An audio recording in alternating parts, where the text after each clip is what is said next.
When the chips are down and they're not on you, whoa, fight on. When the battle's long and soldiers few, whoa, fight on. Over mountains high, through valleys low, whoa, fight on. When lightning flashes and thunder rolls, whoa, fight on.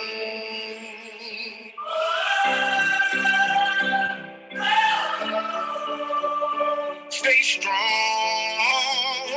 fight on.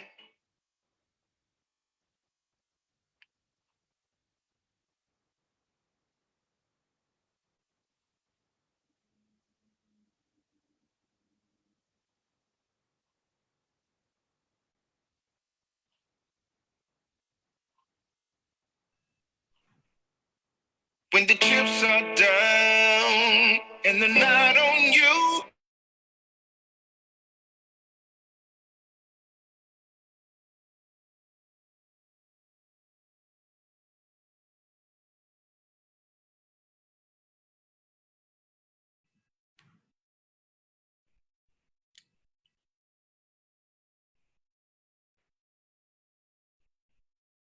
Good morning. I am Forrest Harris, Director of the Keller Mills Smith Institute on Black Church Studies here at Vanderbilt Divinity School.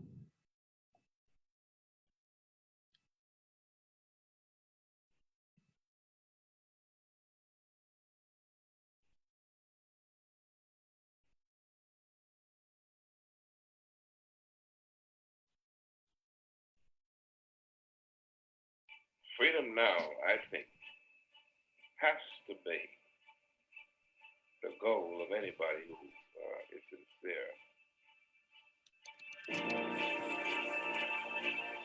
Kelly Miller Smith was born on October 28, 1920, in the all-Black town of Mound Bayou, Mississippi. He graduated from Morehouse College in 1942 and earned a Master's of Divinity from Howard University in 1945. Growing up in Mississippi automatically involves one in the civil rights effort one way or the other. You don't ignore it, in other words. In 1951, he arrived in Nashville as pastor for the First Baptist Church, Capitol Hill. He later formed the Nashville Christian Leadership Conference in 1958. Through the NCLC, he sponsored workshops used to train community members in the ways of nonviolent protest.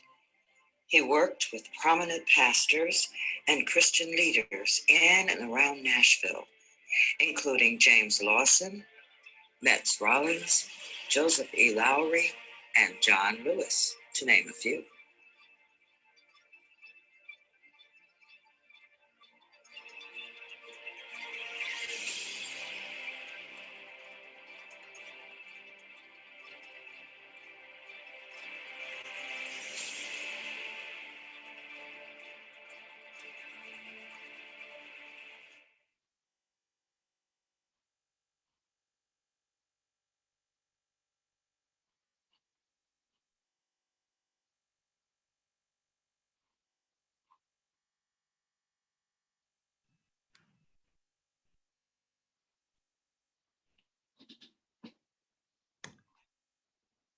Good morning.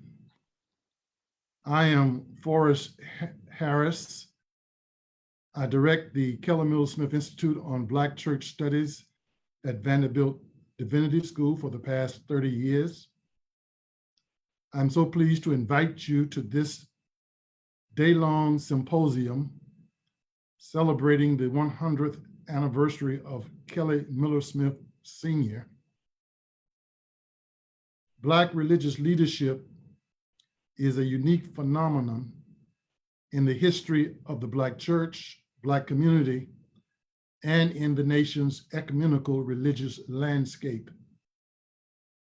It is important to Black people's quest for social power and liberation in America. That story, as it relates to Black religious leadership, is not fully documented and accounted for even to this day. As a religious and civic leader, the Black pastor is the most visible and active agent in the social and spiritual world of Black life. Critical social consciousness, moral commitment to justice, and courageous societal engagement are indispensable leadership characteristics that singularly identify the prominence of Black religious leaders like Kelly Miller Smith Sr. In that regard, we celebrate the 100th anniversary of what would have been his birthday this month, his prophetic life and leadership legacy, serving for 33 years as pastor of Nashville's historic First Baptist Church, Capitol Hill, and 16 years as Dean of Black Church Relations here at Vanderbilt before his death in 1984.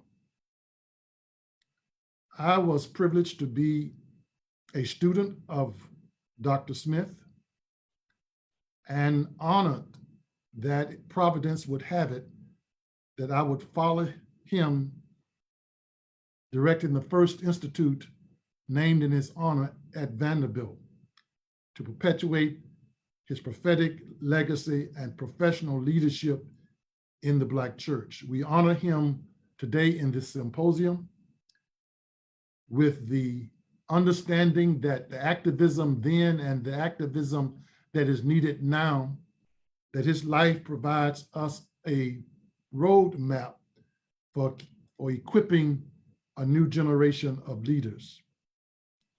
I'm pleased this morning to have the opportunity to introduce to you our Dean of the Vanderbilt Divinity School, Emily Towns, who will welcome you at this time. Dean Towns.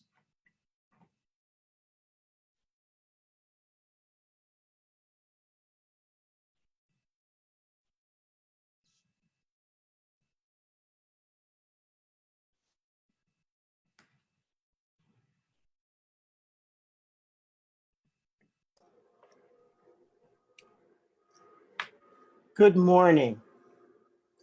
On behalf of the Divinity School, I welcome you all to this symposium marking the 100th birthday and the enduring legacy of the Reverend Kelly Miller Smith Sr. And I thank the vision of the Kelly Miller Smith Family Foundation and our own Kelly Miller Smith Institute on Black Church Studies that has brought us together today. Smith's 100th birthday as social justice activists, advocates, and supporters who believe in freedom, refuse to give up on the power of hope, and are committed to crafting strategies that help bring in the new heaven and new earth. We have powerful speakers and artists today, but each one of them does more than talk or emote. They have committed their lives to be water walkers for love, freedom, liberation, and justice that we translate today as faith, policy, justice. So I close by thanking our artists, speakers, and moderators today. I know you will guide us, you will provoke us, you will make us think, you will ask us questions, and I suspect you will provide an answer or two on how in God's good creation we can begin to get ourselves out of the non-divine inspired chaos that we are in. God, in your mercy, hear our prayers, for only justice can stop this curse. Welcome, my friends. Welcome to this rich day.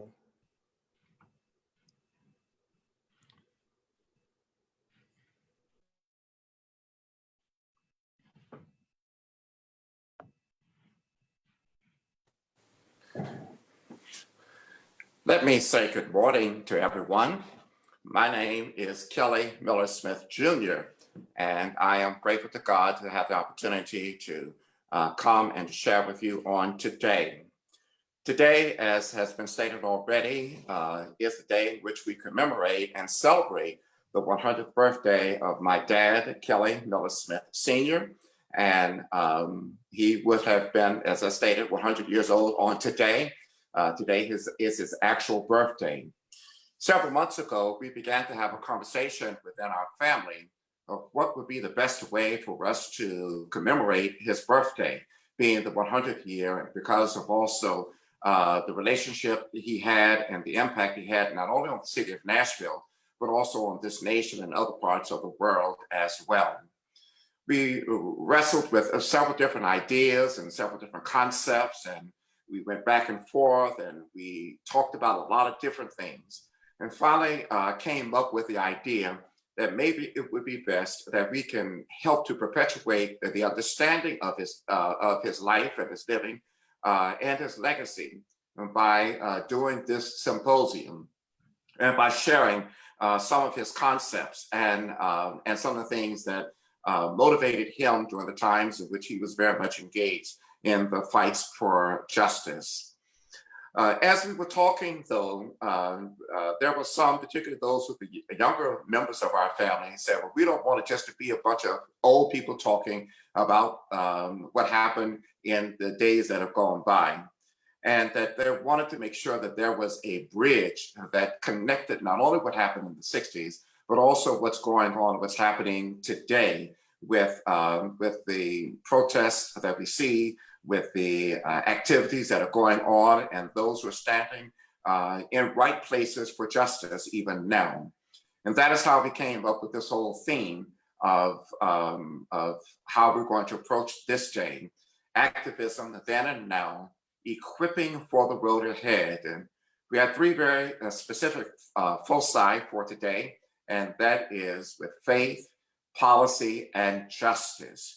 The day is going to be subdivided into those particular areas, and we hope that you're going to take time to share with us in all three of the segments. Now, I know that those of you who've registered online probably got an email that told you, all right, you need to sign in for this one, sign in for that one, for that, and for that one. And you do need to do that if you're going to stay on this as a part of the webinar. But we hope that you'll sign in and that you will share with us, that you will listen, because we have speakers who are bridging the generations. We have those who were on the front lines of what was going on in the 60s, and we have those who are on the front lines of what's going on right now. And we believe that there is some cross-learning that can be available from what happened then and what is happening now. So we can make sure that we're all making not just progress, but that we can achieve what it is that we're trying to achieve, and that is freedom and liberation for all. And so we move now into the part that we're going to begin with, and that is dealing with the whole matter of faith. Anyone who knew my dad, and as well as read his book, Social Crisis Preaching, know that he believed, rightfully so, that the foundation for what it is that he was doing and the foundation for the movement in and of itself, particularly in the 60s, with the engagement of Dr. Martin Luther King Jr., with Representative John Lewis, with others, with Diane Nash, that the foundation for what they were doing was because of their faith. It is a misnomer, as my father would say, to say that Dr. Martin Luther King Jr., for instance, that Dr. Martin Luther King Jr. Was a civil rights leader. And even though that is what he did, that is not the reason why he did what he did. He did what he did because of the fact of his believing this is what God needed him to do.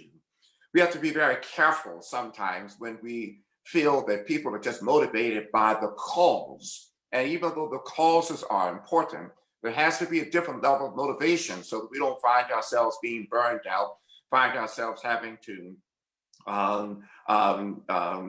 retreat from what it is that we are doing. And the thing that kept Dr. Martin Luther King Jr. on the battlefield, kept my father on the battlefield, kept the John Lewis's of the world on the battlefield, kept others on the battlefield of fighting for rights, fighting for justice, fighting for causes, is because of their desire to be faithful to what it is God has called them to do. And so as we will begin in this first section, we're going to begin in terms of talking about the whole foundation of why they did what they did. There will be some conversation later on that's going to address the issue of whether or not faith even plays a role in what is going on now in terms of the movements. We will start today with one that many of us have known much of our lives. I've known much of my life because I remember some of the situations that had happened, some of the situations that had happened that even caused Nashville to come into the forefront.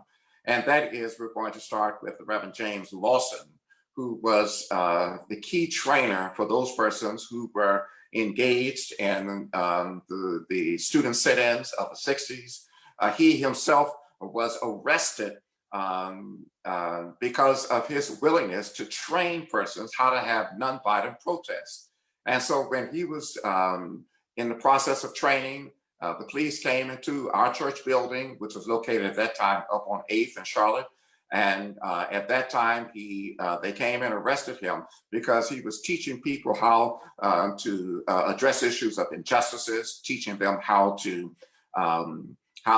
do it nonviolently, even with all of the abusive language and abusive tactics that others would do, even beyond the fact that they knew that they were going to be arrested. And so we'll start the day with Dr. Lawson.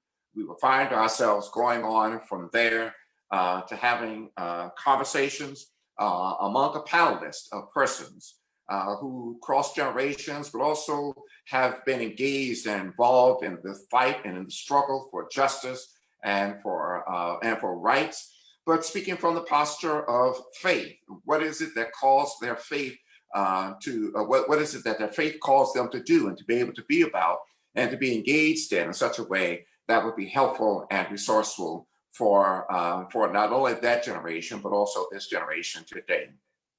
We're looking forward to all the activities that are going on during the course of the day. We hope and pray that we will find ourselves fully engaged. The intent, again, is not just to have people talking and speaking, but the intent is also to prick the minds and the consciousness of people. And you'll hear some of this as a part of the stories of persons who have been engaged.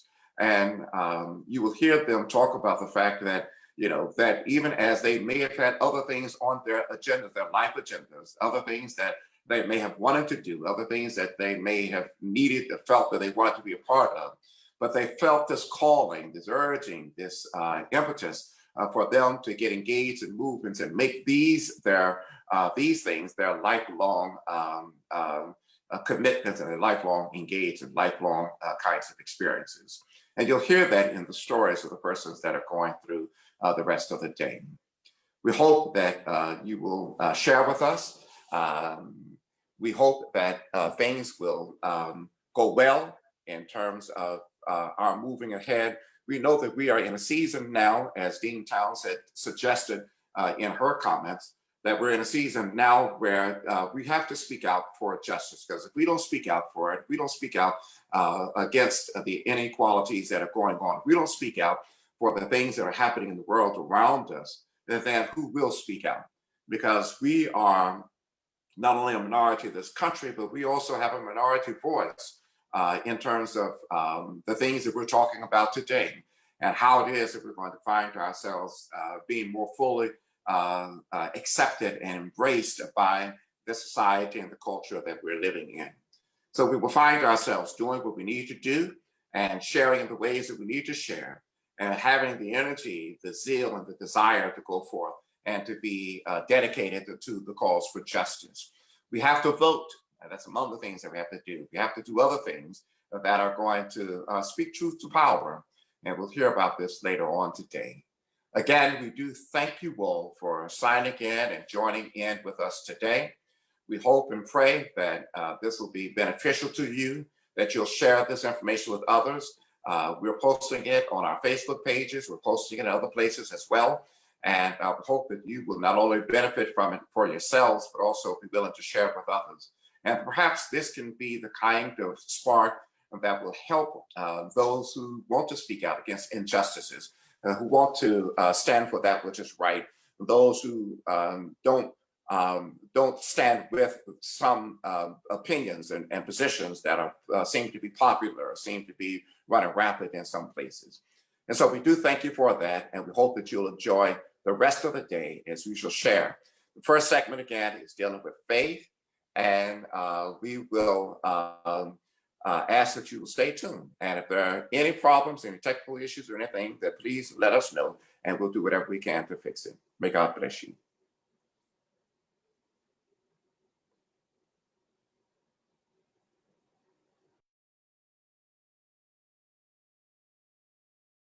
Name is Alice Smith Risby. I am the widow of Kelly Miller Smith Sr. Kelly once said, "Excellence is that which says, I must do and give and become my very best." I want to welcome you to this symposium for social justice. Kelly would say, we must do and give our very best together. Welcome. Fight on!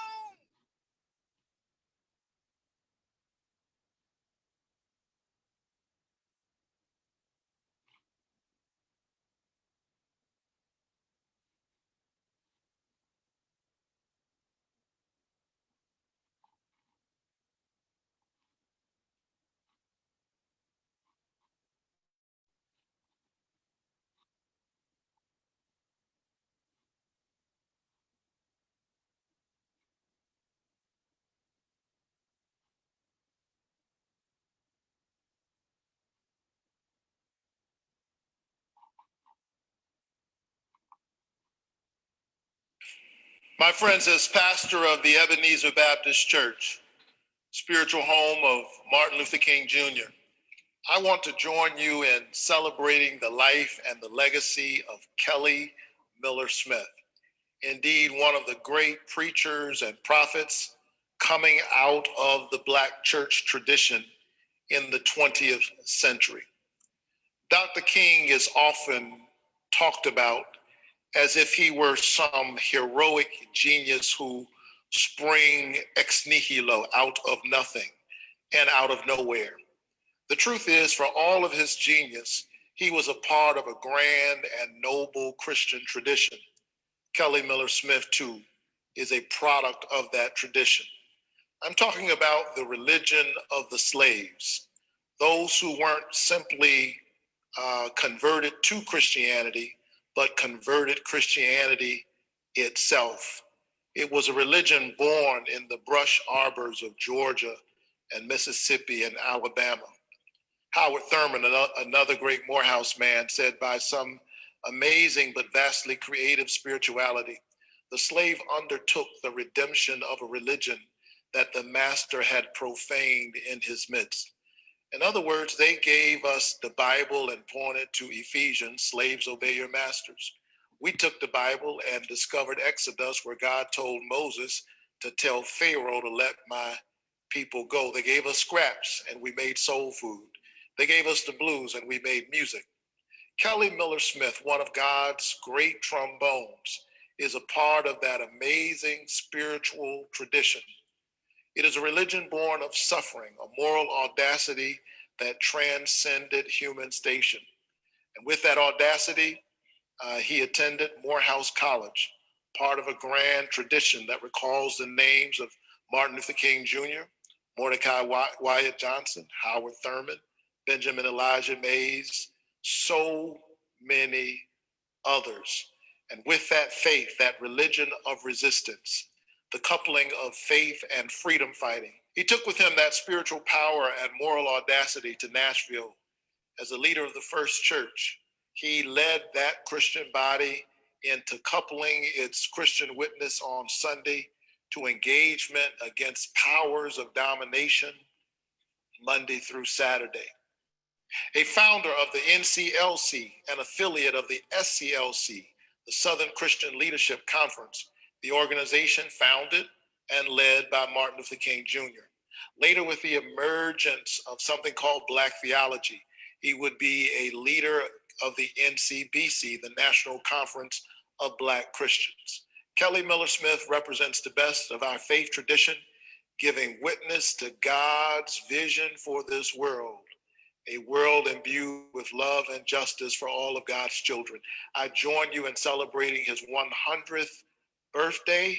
In 1984, his physical body passed from among us, but his spirit lives on in all those who love freedom. God bless you. Keep the faith and keep looking up.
Good morning.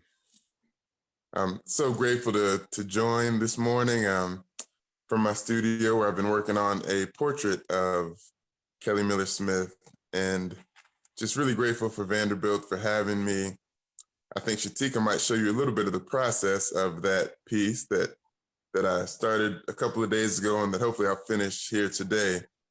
But yeah, again, just thank you for having me. It's always special to be in the presence of just great people that I know are like-minded and I know are working towards a very similar end that I am. There's an artist from Nashville named Ted Jones who said, "My art is my prayer," and I definitely feel like that is a reality for me. That's here in my studio where I am today. It's such a deeply spiritual place for me, and this is where I found the most spiritual connectivity, and just grateful to share some of that with you today. This is where the piece is right now, and hopefully Shatika can share a little bit of the process to get to this point. And later on in the day, we'll share the finished portrait.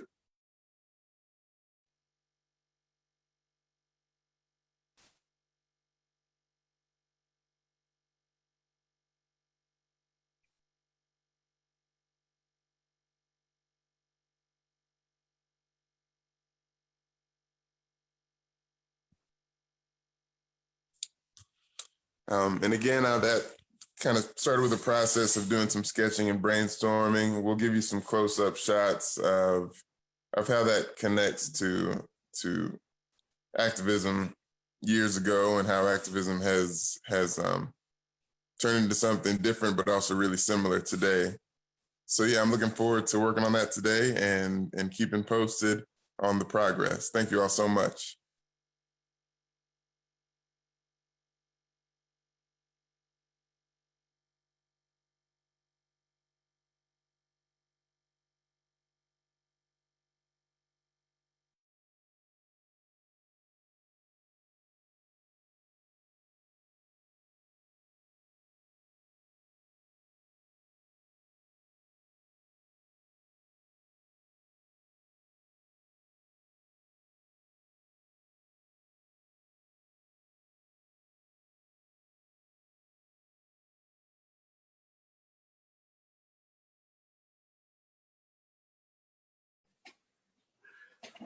Thank you very much.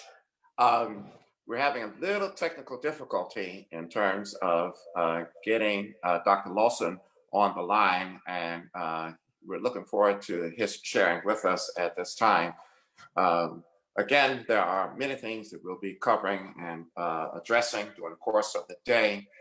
We also, in addition to Dr. Lawson, will have a panel that will involve several persons who are, as I stated, are engaged in the movement during the course of the day. We will have this panel that will be led by Joshua DuBois. He'll be the moderator of the panel. Joshua, many of you may know, worked in the Obama administration as the faith and religious advisor to the president during his first term. And so Joshua is a young man who has roots here in Nashville, Tennessee, but is now currently based up in the DC area, and is involved in some organizations there that are looking for public opinion and some insights and some thoughts that would be helpful to help gauge, and as a matter of fact, that is the name of his organization, Gauge, that would help to establish understandings as to what people are thinking, how people are responding, how various news events are helping us to know what's going on and what's happening in the world around us. And so Joshua will be leading, and he'll be the moderator of that panel. In addition to having Joshua on as the leader of the panel, we will have as well as Reverend Dr. Bernard Lafayette. Bernard Lafayette is a graduate of American Baptist College and later became president of American Baptist College. He went on to serve on the staff, well, prior to serving as president of American Baptist College, but at one point he was on the staff with Dr. Martin Luther King Jr., working very specifically with helping the students and helping to coordinate the activities that were happening there. Bernard was a part of the Freedom Rides, and very strong and very vocal voice in terms of trying to address the issues that were happening in that day and in that time, and has continued to be that kind of voice and the kind of spokesperson even in this day and time. We also know that we have the Reverend Dr. Frederick Haynes, who is a part of that panel. Dr. Haynes is the pastor of the Friendship West Baptist Church in Dallas, Texas. He is a graduate of Bishop College and has other degrees from other places. Dr. Haynes is very well noted and very gifted speaker who has spoken to many different situations, many different causes all across this land.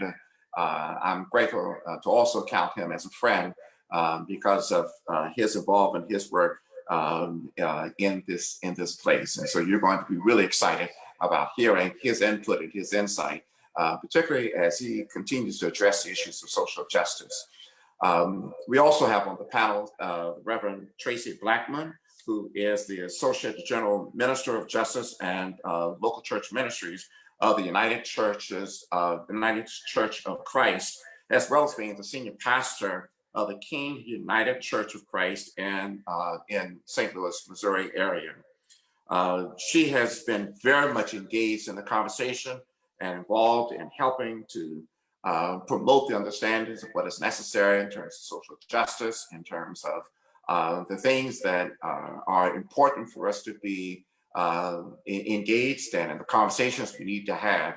And we find ourselves sometimes without understanding how we get the framework, how we can get things done the way that we need to get them done. And the Reverend Blackmon has been very much in helping to frame the understanding and the calls for which we are finding are important for us today. But this panel is going to be talking very specifically about what does it mean to have faith and activism. And it's unfortunate that we live in a world that there are those who feel that if you have faith, you ought not to be engaged in the kind of protests and the kind of activism that we find people who are engaged in today, as well as what was going on in the times of the 60s. You may recall that when Dr. Martin Luther King Jr. was in the Birmingham jail, there were clergy persons who came to him and said, listen, why are you doing this? You need to really take this away from our city. And he wrote what is now known as a letter from the Birmingham jail, where he felt to share with them that it was his calling, it was his duty to do that. And so when we think of activism, we ought to, particularly that which was done in the times of the 60s and the 70s, it was done because of the fact that it is supported biblically, it is supported in the Bible, Old Testament, as well as the New Testament. It is supported in terms of what Jesus Christ himself was all about. And there are too many times where we want to divorce an understanding of Jesus with liberation. Whereas if you go and look and to see the kind of work that he did, every time he healed someone, it was a social justice thing because of the fact that he was helping the lives of people. Every time he delivered someone from some sense of bondage, that was liberative. That was a liberation sort of thing that Jesus would do. Every time he came and spoke against those who were in the positions of importance and in positions of power and of leadership, that he was doing that as a part of his own social justice ministry. You may recall in Luke, the 4th chapter, how it is that Jesus said, this is why I came. And so when we create a divorce of our understanding of the calling of Jesus Christ with that of our Christian faith and of our salvation, then we're violating what Jesus Christ himself stood for. And it's very difficult. It's a very difficult conversation, very difficult place for us to get persons who don't feel the level of oppression, don't feel the level of repression, don't feel the level of suppression, don't feel the level of what it means to be disregarded and disrespected. They don't seem to have a bridging of understanding. There are many persons who don't understand why so many young people and others are out protesting these days, because they just don't get it. They don't see how can persons believe this is the right way to do. What they don't understand is the fact that we have to address systems that are oppressive, systems that are unjust in their structures. We have to address persons who find themselves voicing the wrong kinds of concerns, or voicing concerns that are really for the degradation of people and peoples. We have to do those, and that's among the reasons why we believe that so many persons have already gone out to vote during this season. Why it is that so many persons have found so many persons have found themselves early voting. And here it is in the middle of the pandemic, but yet people realize that it's still very important for us to get out there and to vote and to try to change some of the things that we have found.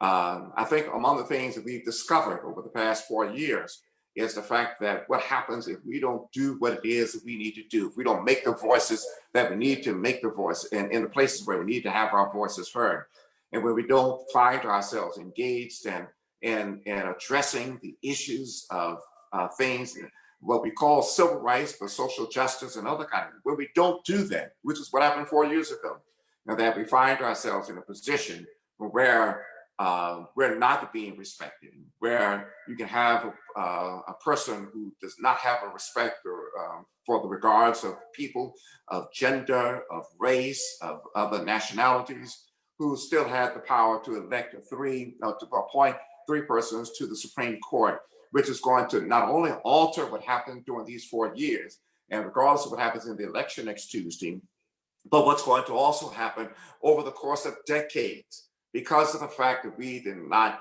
let our voices be heard in the places where we need to be. And so that is why we find ourselves in this day and in this time, pressing people, encouraging people to get out there and vote. Vote your conscience, vote what you believe is right, and vote in such a way so that this is among the ways in which we do our own level of activism, even on our own personal and our own special ways. Let me see what message I'm getting right now. to see if we're ready.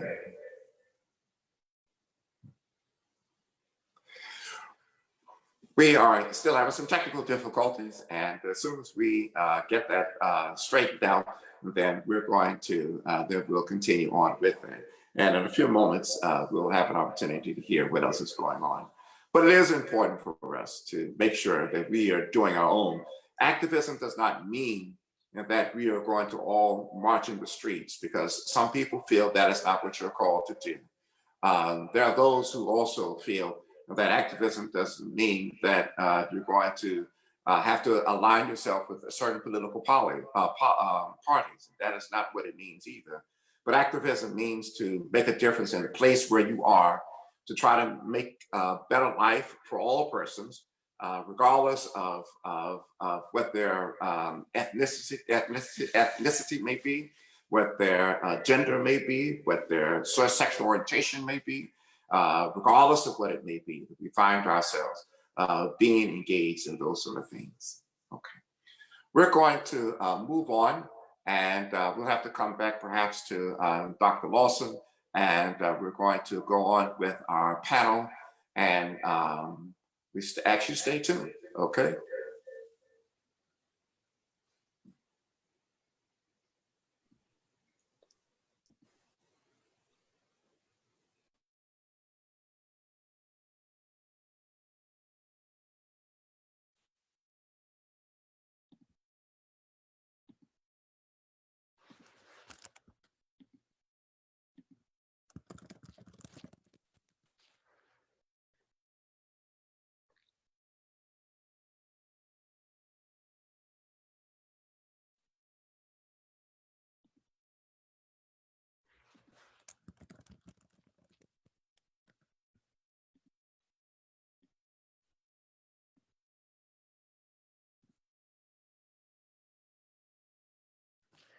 All righty. Well, good morning, everyone. What an honor to be with you this morning.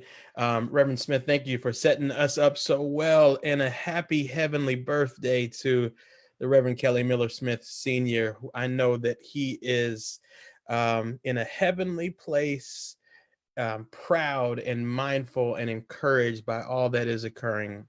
My name is Joshua DuBois, and I am so excited to moderate this morning's panel in honor of Reverend Kelly Miller Smith, with a focus on where we go from here. A little bit about me: I actually grew up in Nashville. My father, Reverend Dr. W. Anthony Sinkfield, is the pastor of Payne Chapel AME Church in Nashville. My mother is actually at Vanderbilt, leading a big part of their strategy and racial equity portfolio at the medical center there. My grandmother and others in my family were active in the civil rights movement, including my Uncle Rip, who was a freedom rider. I got into politics and myself and served as President Obama's head of faith-based initiatives in the White House, and now work in media and corporate sectors focused on social change. But I spent a lot of time coming back home to Nashville. Sometimes I come back with my dear friend, Kelly Miller Smith III, and his wife, Melissa. And my wife, Michelle, and I are actually honored to be the godparents of Kelly and Melissa's kids, Chloe and Isaac. So certainly a family affair here. Listen, friends, the title of our panel, Activism, Then and Now, Equipping for the Road Ahead on Faith, Policy, and Justice, sets really the perfect frame. We're going to be talking about how we can learn from and be inspired by our collective past while taking these lessons into the future. And I am so deeply honored to introduce really the perfect panelists and leaders to walk us through this topic. Join me in welcoming the Reverend Dr. Bernard Lafayette, a legendary leader in movements for social change. Dr. Lafayette was a student activist in the Nashville sit-in campaign in 1960, director of SNCC's Alabama Voter Registration Project, program director for the SCLC, former president of American Baptist Theological Seminary. I could go on and on, but I encourage you to read every single word of his bio. Let it suffice to say that when the story of our country and our people is written, Dr. Lafayette will be in bold-face type as one of those people who helped to get us where we are and move us forward. And then building a bridge to activism today, I am so honored to be joined by the Reverend Traci Blackmon and the Reverend Dr. Frederick D. Haynes III. You all may have seen Reverend Blackmon on the streets of Ferguson. You've seen her leadership in the United Church of Christ, signature programs that she leads like Healthy Mind, Body and Spirit, Sacred Conversations on Solomon's Porch. When we have needed a bridge between the Black Lives Matter era in the streets and in the church, Reverend Blackmon has held both in her hands and connected them to move us forward. And then my dear friend, Dr. Freddie Haynes, orator, activist, pastor, Africanist, lifelong learner. He has been at the forefront of the fight for social justice at the Friendship West Baptist Church in Texas and around the country. In fact, white supremacists tried to mess with him and his church even in this election season. I'm gonna ask him about that, but he has stood strong, speaking truth to power, motivating people to vote, and really galvanizing our community. I want to make sure that we have some of our panelists. I see Dr. Lafayette is on the line, and Shatika and Kelly III can let me know if when Dr. Haynes joins. And I may actually, I like it when people know all the good things I'm saying about them. So I may go back through that when they join us. We're moving things up a little bit. But I'm going to start with Dr. Lafayette, if that's okay. Sir, one, I am just honored to be with you. I'll mention this again later, but one of my dearest mentors and friends, in fact, I was his driver for a couple of years, was Reverend Dr. Joseph Lowry, and I miss him dearly, and I know he was a close compatriot of yours. If you don't mind, take us back to 1960. And what I'm specifically interested in is what motivated you to attend those early trainings from Jim Lawson? How did you meet your fellow activists, and how did things develop from there? I believe you were a freshman, is that right? How did this all start happening? Well, yes, I was a freshman there at American Baptist Theological Seminary, and John Lewis was my roommate. Oh, wow. As well as Jim Bevel was my roommate before. And my strategy was to have roommates who had already taken the courses that I was going to be taking. So that way I had an extra tutor. And so I could still study and learn and get classes late at night, you know, after classes were over, because they would have gone through those courses already. But we used to talk about the movement and stuff like that, etc. And the way I got involved in Nashville in 1960 was that John Lewis kept aggravating me about these courses, these workshops that were going on with Jim Lawson. And he was the key person who made it happen. President Martin Luther King invited Jim Lawson to come south, and Jim Lawson will tell you about that. But he was at Vanderbilt University Graduate School there, but he started these workshops on nonviolence, and John Lewis just insisted that I go to the workshops. Well, frankly, I always had plenty of jobs, and even as a student, you know, and I was used to working, and so I didn't have time for any more workshops because I was already working. Okay, so I didn't know what this workshop was all about, but I was the assistant librarian, and the librarian became an expectant mother and had some difficulties, so I had to do the library work because she was not available. And so I used to sleep at night sometimes in the library trying to get my work done. I was janitor of the second floor. And then I also washed pots in the kitchen during the meal hour because I wanted to make sure I got all the pot liquor. She stopped it. She's gonna put you on. Yeah. I'm sorry. I think someone needs to mute their line, if that's okay, because we are getting into it right now. I want to hear how we got from the kitchen to the street. So just give me. There we go. It's muted. Keep going, Dr. Lafayette, please. Yeah. Okay. So I got me some pot liquor from the so that was my reason for, you know, doing my work there. And then I also used to help some of the faculty members in their homes. Like I sit here and smile because I am so proud of Kelly Smith here. and he was a little boy running around. I could tell you some stories about him. He is just phenomenal. And when I see him with gray hair, it just really floors me. I remember when he was such a little boy, and he was always very active. He was not fool around. He was not passive at all. Very active fellow. Now, Dr. Lafayette, a quick follow-up there. Now, were you the type that was inclined towards activism, or was it more that John Lewis invited you and you said, okay, let's do it, and it started snowballing from there? Was this already kind of in your gut, or was it something where a light bulb came on? I made a commitment when I was 7 years old. My grandmother and I were in Tampa, Florida, catching a streetcar. And in those days, you put your money in the receptacle in the front of the streetcar next to the driver. And then you had to get off the streetcar, walk on the streets, and enter through the back door. And sometimes the driver, the conductor, would close the door and take off with your money while you were walking to the back door. So I used to run. And so I jumped on the steps to hold the steps down so that my grandmother, wouldn't have to. And she was running and she tripped and fell. And the moment of truth was when I tried to pick her up, I felt helpless. I felt like a sword had cut me in half. Wow. And I was a little skinny fella. I had so many, my legs were so skinny, I didn't even wear short pants, in those days. So what happened is I made a commitment to myself. I said to myself, when I get grown, I'm going to do something about this problem. Wow. So I made a commitment to myself. So that opportunity came in Nashville. Here it was, what I was looking for.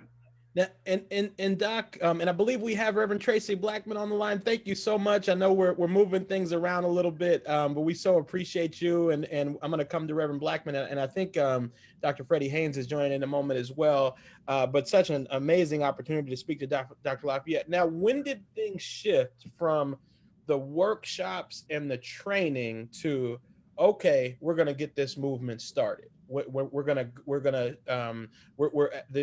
schedule the first sit-in. What was that pivot point? And I know Dr. Lawson will speak to this as well. But what was that pivot point? Okay.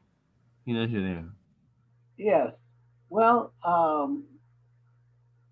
if you want to, we can go ahead and have Lawson. I was gonna say, Reverend Smith, should we do a little bit of a pivot and bring in Reverend Lawson into this conversation too, or what? I know he was supposed to be by himself, but this feels very relevant. But I don't want to step on my organizers here. Kelly III and Kelly Jr. What do you think?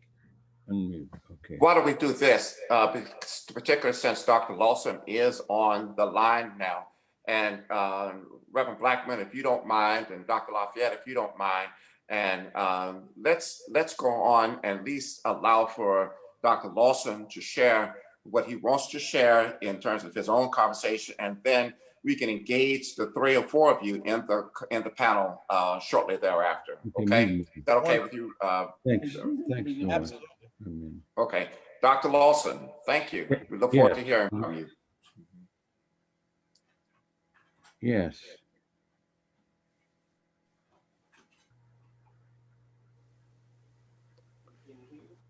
And Doc, we can hear you now. If you can get started whenever. All right. Can you hear me? Everyone? Am I on? Yes, you are. We got you. Okay. Well, I'm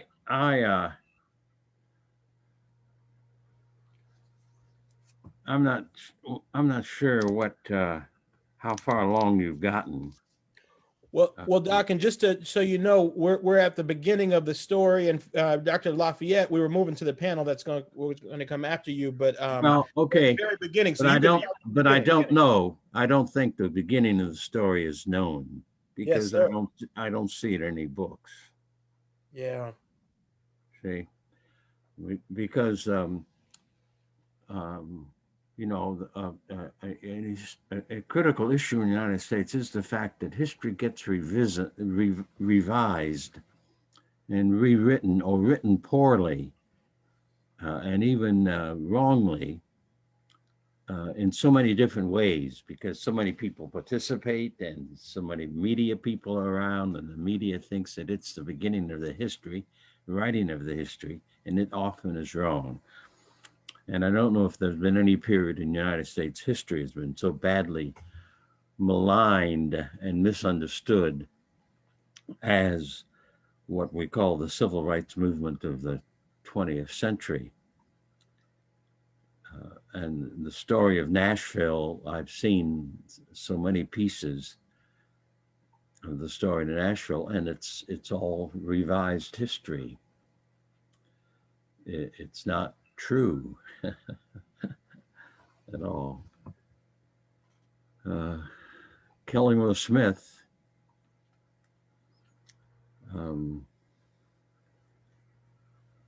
was one of the very, very important figures in the 60s. He was quite unknown, except he was pastor of the First Baptist Church in Nashville, a graduate of Howard in the School of Religion, and a staunch supporter. I'm not going to use the term activism, because I think that misses the point for the church. I don't consider myself an activist. I consider myself a follower of Jesus, trying to understand the heart, mind, soul, spirit of Jesus, then so that I can try to imitate now. And that to me is the far more dynamic spiritual energy for today. So I rarely use the term activism. I'm preparing myself as a pastor. I landed in Nashville, Tennessee in early January of 1958. One of the first people I met was the pastor, the very distinguished and wonderful preacher, Kelly Miller Smith at First Baptist Church, downtown on Capitol Hill.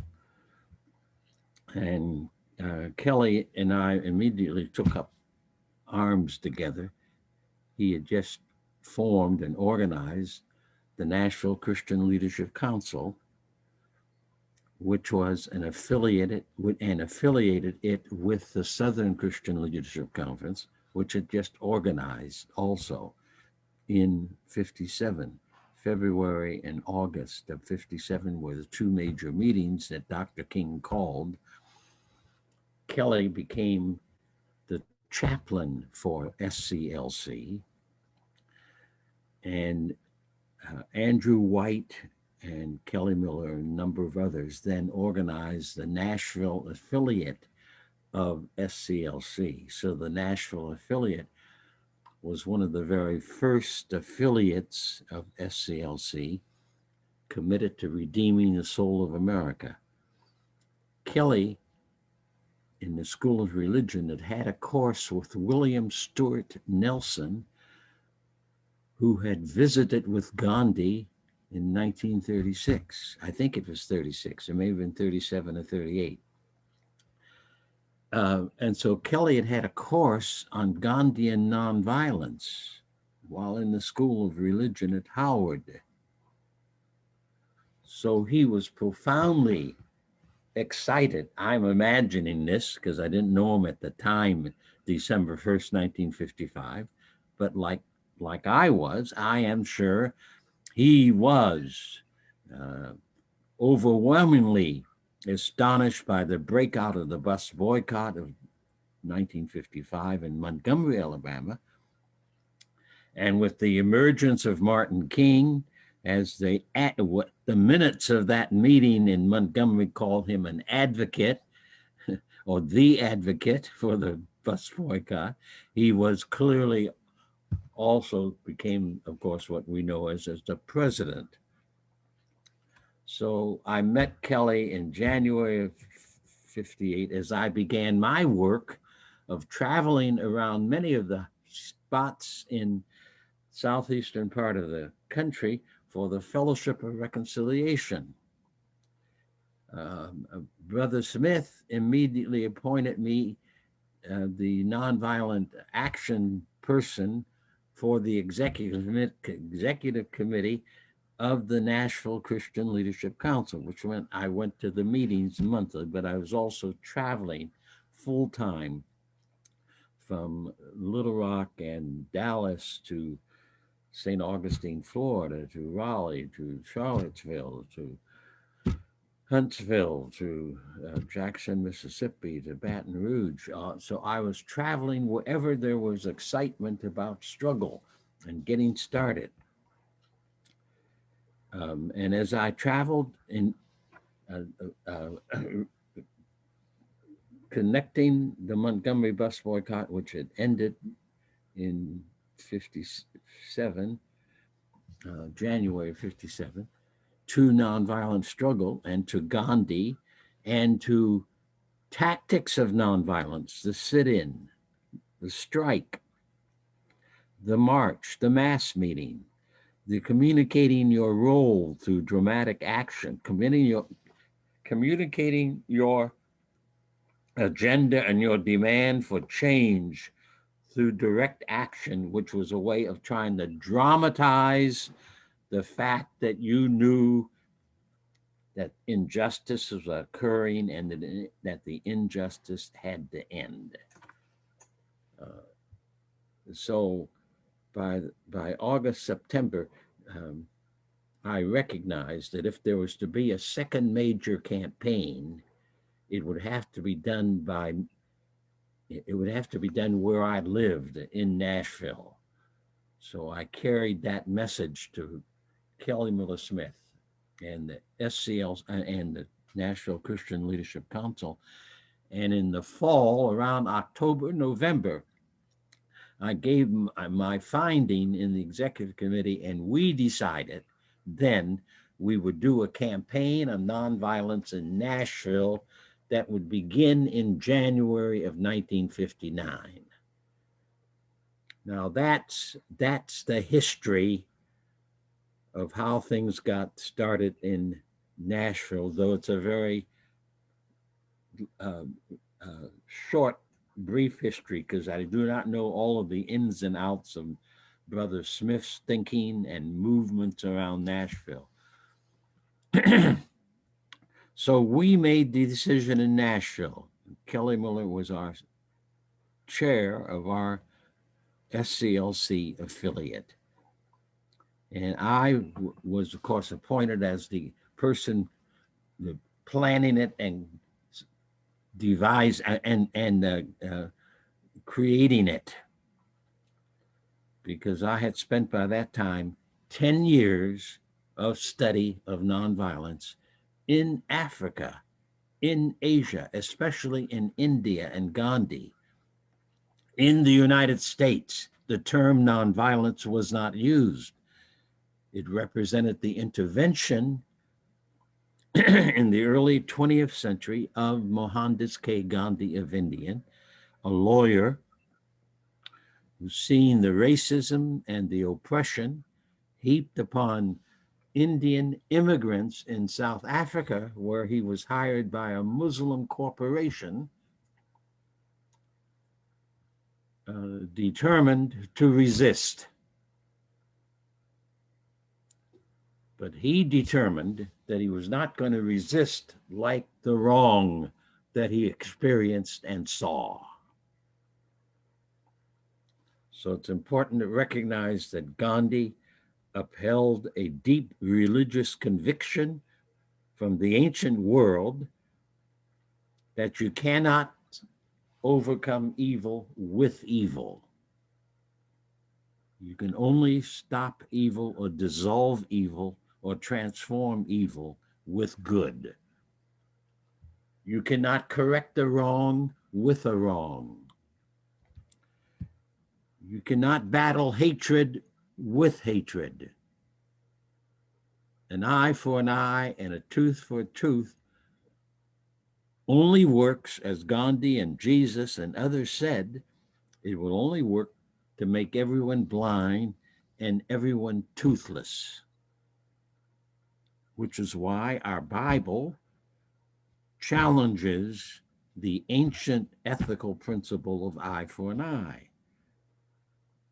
And many philosophers have said that the eye for eye was an effort to try to humanize cruelty. So you took my horse, I did come back and take 5 of your horses. So eye for an eye meant that if you were wronged, you just equalized the wrong in order to act upon it. But all through the prophetic religion, which Jesus embodied out of the Hebrew Bible, the notion is clear. It is only love that can transform life. It is only love that can defeat cruelty and torture and wrong.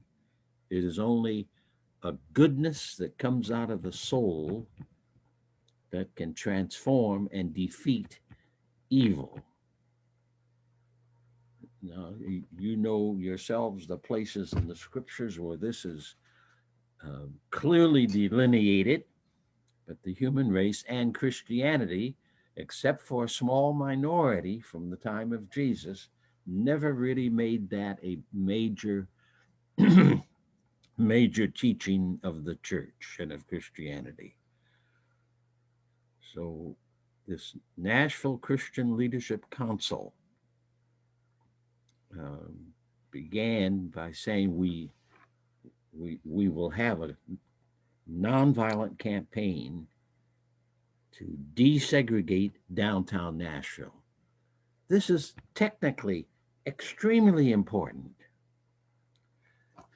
The thing is often called the sit-in movement or the student movement. Well, the sit-in was only one technique that I learned from Jim Farmer and the Congress of Racial Equality, who started sit-ins around the University of Chicago in around 1942. Jim Farmer, George Hauser, Bayard Rustin came in and out of that group. And you find that in some of the collected papers of Jim Farmer, a sit-in, a picket line, so forth and so on.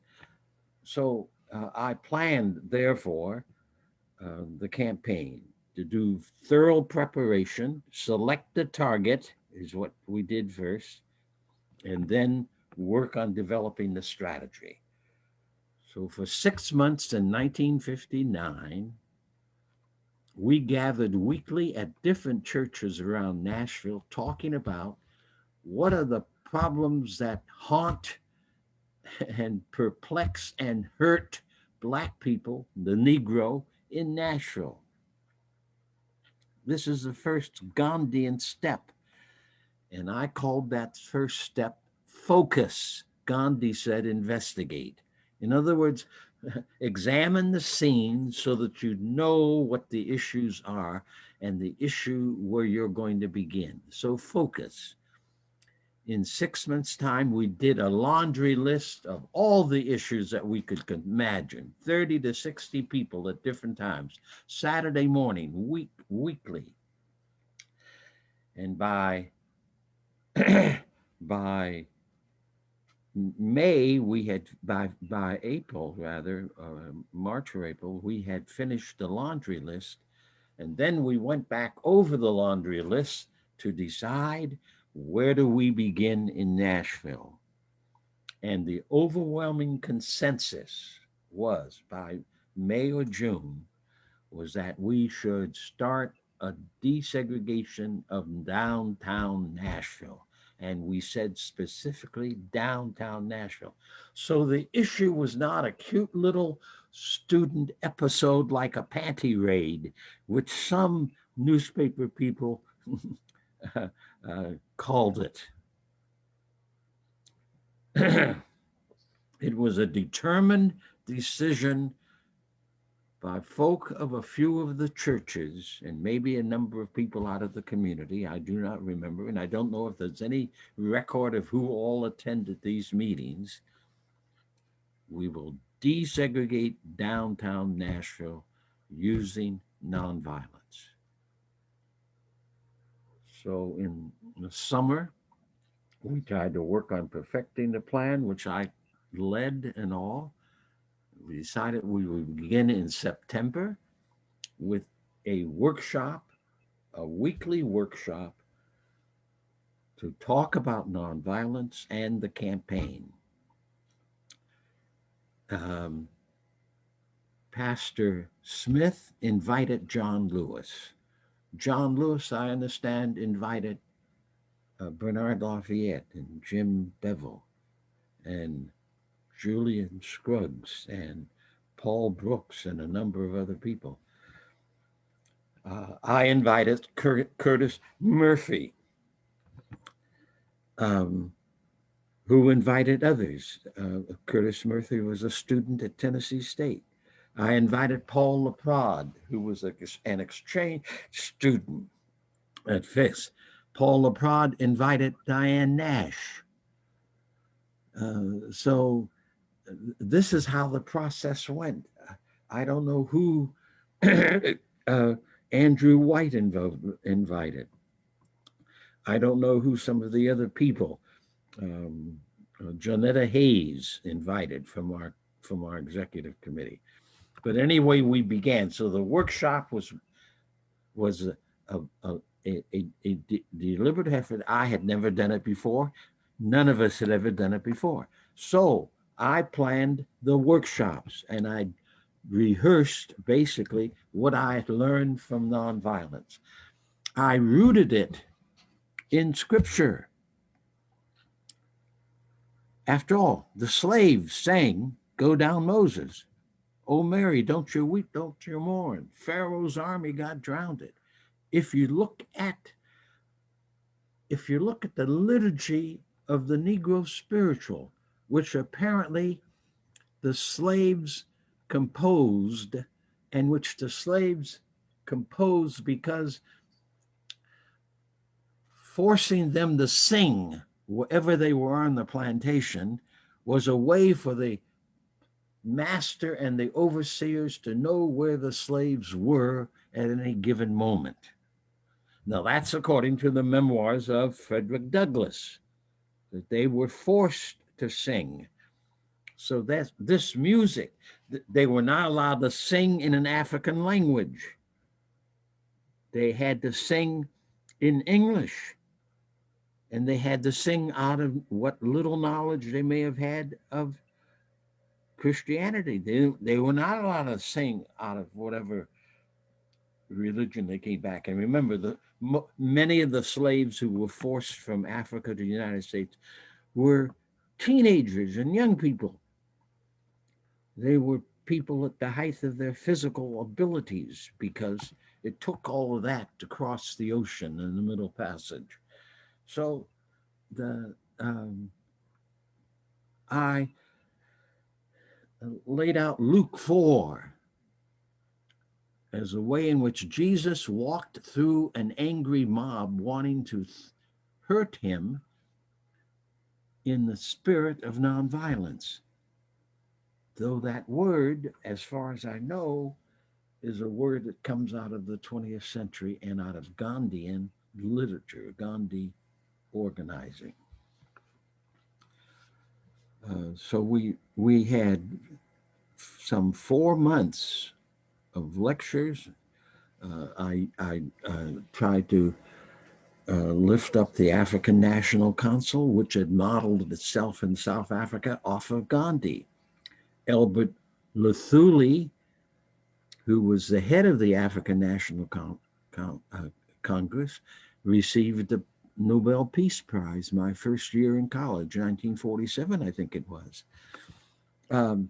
I talked about Kwame Nkrumah, who called his movement for independence in Ghana positive action, I think was the term he used. But essentially, he tried to understand Gandhian nonviolence and apply it. And of course, I have no doubt that in those years, there were many people of the churches in Africa who indeed saw Jesus as the primary illustration of nonviolence, though it was introduced in Gandhi's intervention in South Africa and in India. So we started the workshops, and then I planned that the first things would be sit-ins. And so we did a couple of laboratory sit-ins in November in Nashville. I know that I went to 2 of them. I don't know how many we planned, but by this laboratory sit-in, I meant having the workshop work on this. Then this gave workshop people an opportunity to test a demonstration by doing it. So I know we did at least 2 demonstrations or more. I know because I participated in one at Harvey's department store and in another one at Kane Sloan. The Kane Sloan was a smaller one. Now, if we did some other than that, I do not remember, because I only participated in 2 those. That was in November of 1959. And Kelly Miller Smith was in all of this thinking and work.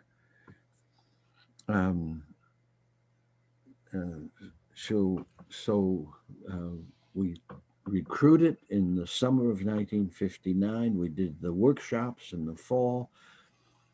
And before we picked up the workshops again in 60, Greensboro began February 1. And so we immediately had a meeting at Fisk of 75 or 80 of us and planned our first workshop for February the 13th, as I remember, Saturday. And then we formed a central committee with a majority of students, but also on that committee was people like Jonetta Hayes, Helen Roberts, I think it was, Dolores Wilkerson, maybe.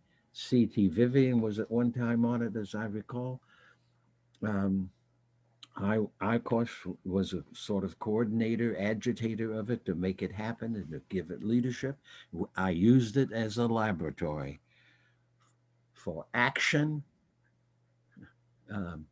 permeated by conversation, examination, discussion, critiques, so that we were in a learning situation. And Bernard Lafayette and Jim Bevel and John Lewis and Diane Nash and Paulina Knight and a number of others who were on the Central Committee were therefore in a laboratory teaching position through the Central Committee and through the actual demonstrations, the picket lines, the mass meetings, and so forth and so on. And not only did we insist that students do all the tasks, a student was co-chairman of the negotiating committee. A student was chairman of the transportation committee. A student was a co-chair of the mass meeting committee. Only a student was chair of the central committee. Wow. I did that deliberately out of my learning as a young person in the Methodist Church youth ministry and as a college student in the Methodist student movement. Wow. Those movements were committed to development of high school, junior high, high school, college people in all types of spiritual, theological, biblical, and roles of organizing in the local church and through the local church. And Dr. Lawson, that is this is giving me chills. And please stay there and hold on. We're going to bring in some panelists to join you, including your student, the Reverend Dr. Bernard Lafayette, as well as Reverend Traci Blackmon and Reverend Dr. Freddie Haynes. I'm going to ask all of those folks to turn on their video and audio and join in this remarkable conversation. Dr. Lafayette, you still there, my friend? Yes. Can you hear me? Yes, we have you. We're going to move into the conversation now and include. We're pivoting a little bit, include Dr. Lawson in this conversation. He's talking about teacher and student. And by the way, Dr. Haynes and Reverend Blackmon, I've already introduced you, talking about your amazing work along with Dr. Lafayette's, as I've said before, but for those that are just joining us, Dr. Lafayette was an activist trained by Dr. Lawson, program director for the SCLC, director of the Alabama Voter Registration Project for SNCC, former president of American Baptist Theological Seminary, and so much more. Reverend Traci Blackmon is doing tremendous work, both in the United Church of Christ as an organizer and activist on the ground. You've seen her in Ferguson. You've seen some of her programs like Healthy Mind, Body, and Spirit, her Sacred Conversations.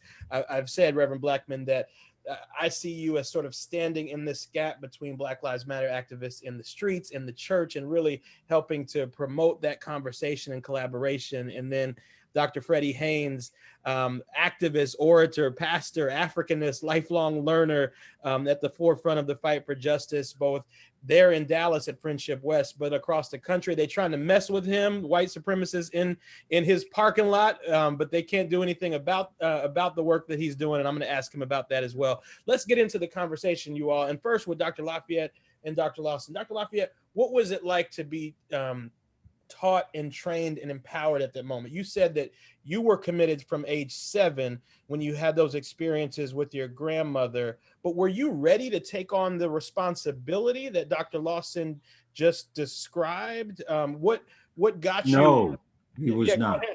He was the one. And Dr. Lawson, you speak to it too. I'm gonna throw it away. You have to recognize that there was a providential spirit sweeping the country. Because Bernard says at age 7, my awakening began at age 4.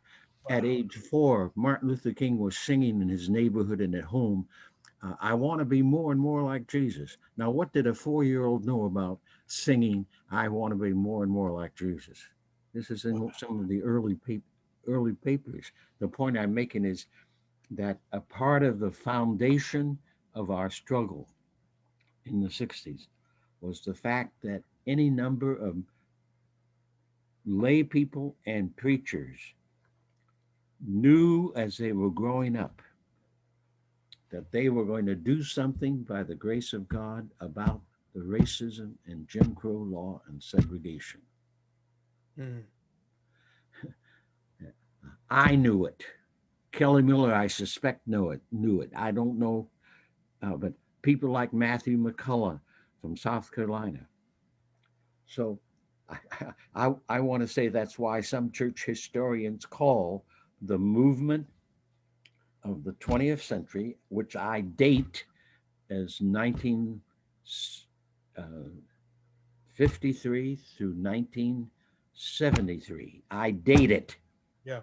Because those 20 years, you had massive numbers of demonstrations. Sekou Franklin at Middle State Tennessee University in Nashville, he lives in Nashville, has already reached the number of 200 cities in southeastern part of the country where there were desegregation struggles that included things like walking, marching, picket lines, all types of community meetings, as an example. So I maintain that we're dealing with a part of history where a spirit moved a fair number of people, and I don't know if anyone is doing that research. Yeah, it's so important.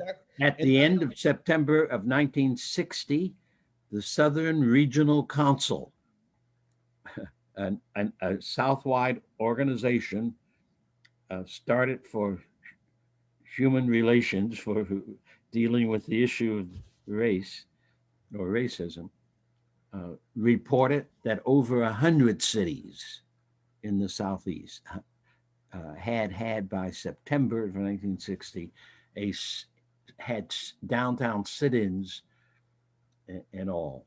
Wow. So it spread like wildfire. Yeah. So Sekou Franklin says that he knows that there are 200 cities now. Yeah. Of course, he's a full-time faculty person, so political scientist. And so he has to work part-time on this matter. But encouraging him. I and others are encouraging him to do the basic research. Research has not been done on the movement. So I want to make another point about this. Therefore, that movement that used demonstrations, the Bible as the source of our spirituality, Jesus as a major model.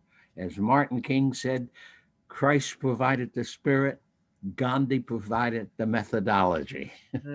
I don't know quite where that is anymore in Martin's teaching, but he made such a statement as that. That's phenomenal. And Dr. Lawson, I wanted so sometimes this is called the Black Freedom Movement rather than the Christian Civil Rights Movement. I maintain that the Civil Rights Movement is a political term out of the history of the United States. You first find it in 1866 with the Civil Rights Act. That's the name of the act of 1866. The Republican Congress passed that Civil Rights Act. I don't know if that term exists before that date. So the Civil Rights Movement is the political movement to cause the United States to embrace everybody. Who are residents. And that act made everyone who was born in the United States, except the Indian, a citizen. That act said that all the Black folk, all the women, all the Indian, all the Hispanics, all the Asians born in the United States were thereby citizens of the country. That's the first Civil Rights Act. So the Civil Rights Movement, I maintain, is a large omnibus movement with many campaigns, of which perhaps the most exciting is what can be called the Black Church Movement, or what John Lewis called it, the Nonviolent Movement of America, or Vincent Harding, the deceased historian, called it the Black Freedom Movement. And I often called it the Justice Movement. And that's a movement that continues to ripple to this day. Dr. Haynes and Reverend Blackmon, I want to bring you in here along with Dr. Lafayette. And I'd love to get into this question of training the next generation. Some might say passing the torch. I'm curious to know your reaction about how is that torch being passed today, and what role does the church have in that passing? This is of particular relevance in a year like this. 2020 has been a 2020 in a lot of different ways, but one of the most tragic, and devastating pieces has been the loss of some of our giants. Dr. Joseph Lowery was probably my closest mentor and dear friend, Dr. C.T. Vivian, and of course, Congressman Lewis. Where are we in this process of the torch being passed, Dr. Haynes?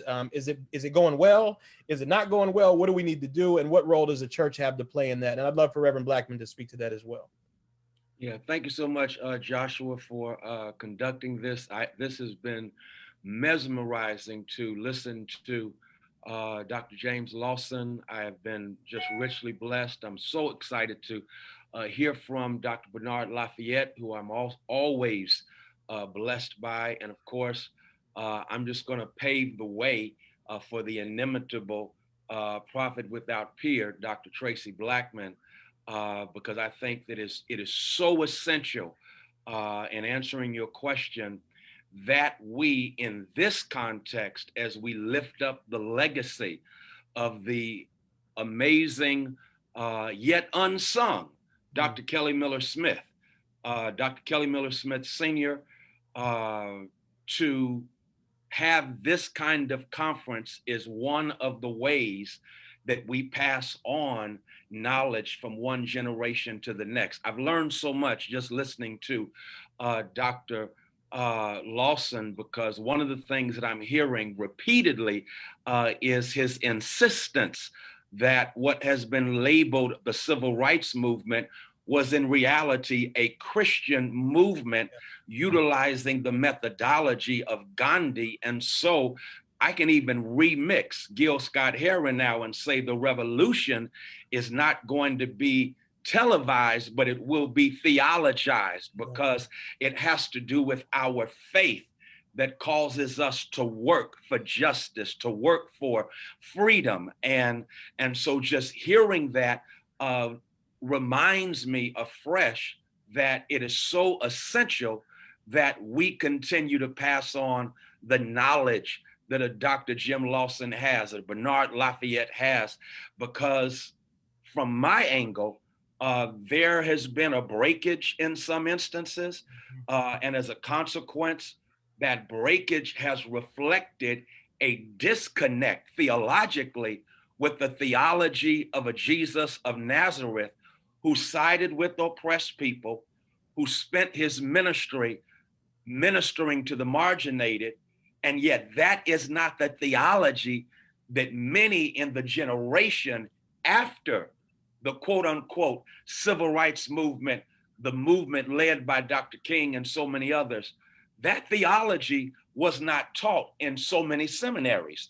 And so as a consequence, when you look at, for example, the school I went to for my Master's of Divinity, Southwestern Baptist Theological Seminary, needless to say, on the wrong side of history, there was a theology that upheld empire, a theology that ignored Martin Luther King Jr., that ignored 1953 to 1973 and the response of the Black church under the banner of Jesus Christ. And so I go to a seminary that completely ignores that, while at the same time trying to brainwash me into becoming a white preacher in blackface. And so unfortunately, that has become, in many instances, what has happened in too many of our churches in the generation after the civil rights movement. The beautiful thing is, when you talk about Traci Blackmon and the wonderful work that she is doing as the bridge between what?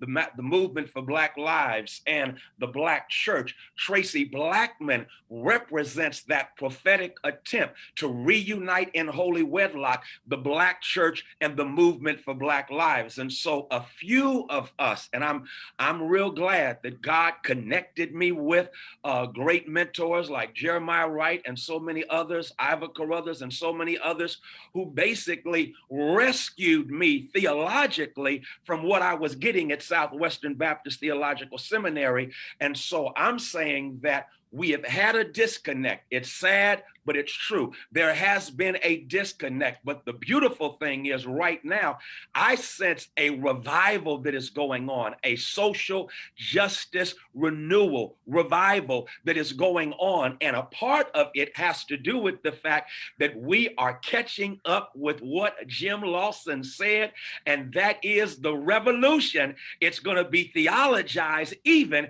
if it ain't televised. And that means when you are a shepherd does not just feed the sheep. A shepherd has got to fight the wolves. Yeah. Hallelujah. Catching up to what he said in 1960, which is a remarkable thing, and that we had to deprogram it. And it comes back to education in so many ways. And Dr. Lafayette, you started with this back when we were going. I want to get to Reverend Blackmon and then back to Dr. Lafayette, because you were in class, but you got this outside of class from Reverend Lawson's teaching. Reverend Blackmon, talk to this question, if you don't mind, of the passing of the torch. Where are we now? How are we connecting generations? Is it going well? What more needs to be done? Absolutely. And thank you so much, Joshua, for including me in this panel. I am breathtakingly amazed at sitting here with Dr. Lawson and Dr. Lafayette, both of whom I have such great admiration and respect for. And of course, my mentor, big brother, Reverend Dr. Freddie Haynes, who no one can do it like Dr. Haynes, and I'm grateful that he counts me as a friend and I count him as a friend. As I was listening I had the opportunity to hear a little bit of what you were saying, Dr. Lafayette, as well. I came on a little early, and also listening to Dr. Lawson. There are a lot of differences that I want to point out in that time that I suggest was a foundational experience for us and where we are now. I'm a child of Birmingham, Alabama. I was born in the 60s. I want to first talk about the fact that not only our churches, but our communities look different. Our communities are not held together in the ways that they were held together during the freedom movement. With economic success for some, there began to be a migration, not just of white flight in our communities, but also of Black flight, of those who had economic means and ways. And I don't judge people for that. People want to live where they want to live. But what did we leave behind? It was the people who could not make that move, could not get out. And in many ways, as those who had economic means began to leave our communities, then our tax base changed, our revenue sources for communal activities and engagements changed. And we began to have, for lack of a better word, what I want to describe as pockets of hopelessness. I'm coming to what you're asking me about, right? When I hear Dr. Lawson and Dr. Lafayette talk about, and Dr. Haynes, because I know this is his background, talk about the influence of the church in their lives, it takes me back to my own raising in the church. And in those days, to be raised in the church was not just to be raised in the building, but it was a way of life from your whole family. You know, you got it from your grandmama and your granddaddy, and everybody around you was speaking and talking in the same kinds of ways. And so I can remember at 4 years old being paraded from door to door to recite the 23rd Psalm and sing "My Faith Looks Up to Thee" and get some peppermint candy and applause because I knew this at 4 years old. That was the way we were raised. The generation that we have now is not that. This generation was not raised with that kind of ethos in the church. And I'm going to just be transparent here, which is embarrassingly transparent, but I didn't come to that realization early in my life. I didn't come to that realization even early in my pastorate. I came to that realization when Michael Brown died. When Michael Brown died and I went to the streets to be with the young people, I realized that I didn't know the young people. And I wasn't the only one who didn't know the young people who were in the street. Most of the ministers out there, I dare say all of the ministers out there, did not know the majority of young people who were gathering to protest. Now, that says nothing about their relationship with God, because one's relationship with God is not always attached to an institution or a church. I'm not saying that, but I'm saying that we had thousands of young people gathering in the streets of Ferguson with whom the clergy of the area had no relationship. And that's sad enough in and of its own self. But what's sadder is that we didn't even know that we didn't have a relationship with all of these people because the connection was broken, as Dr. Haynes said. And so there is still an infusion of spirit in the movement that's happening now, but it is not girded theologically in the same ways that the freedom movement was girded. And now we are reaching back trying to get that. And that transference of knowledge and that transference of wisdom happens in places like Haley's Farm, happens in places like Samuel DeWitt Proctor Conference, happens in places of these generous legends and icons of the faith. Dr. Lawson, Dr. Lafayette, C.T. Vivian was wonderful about this.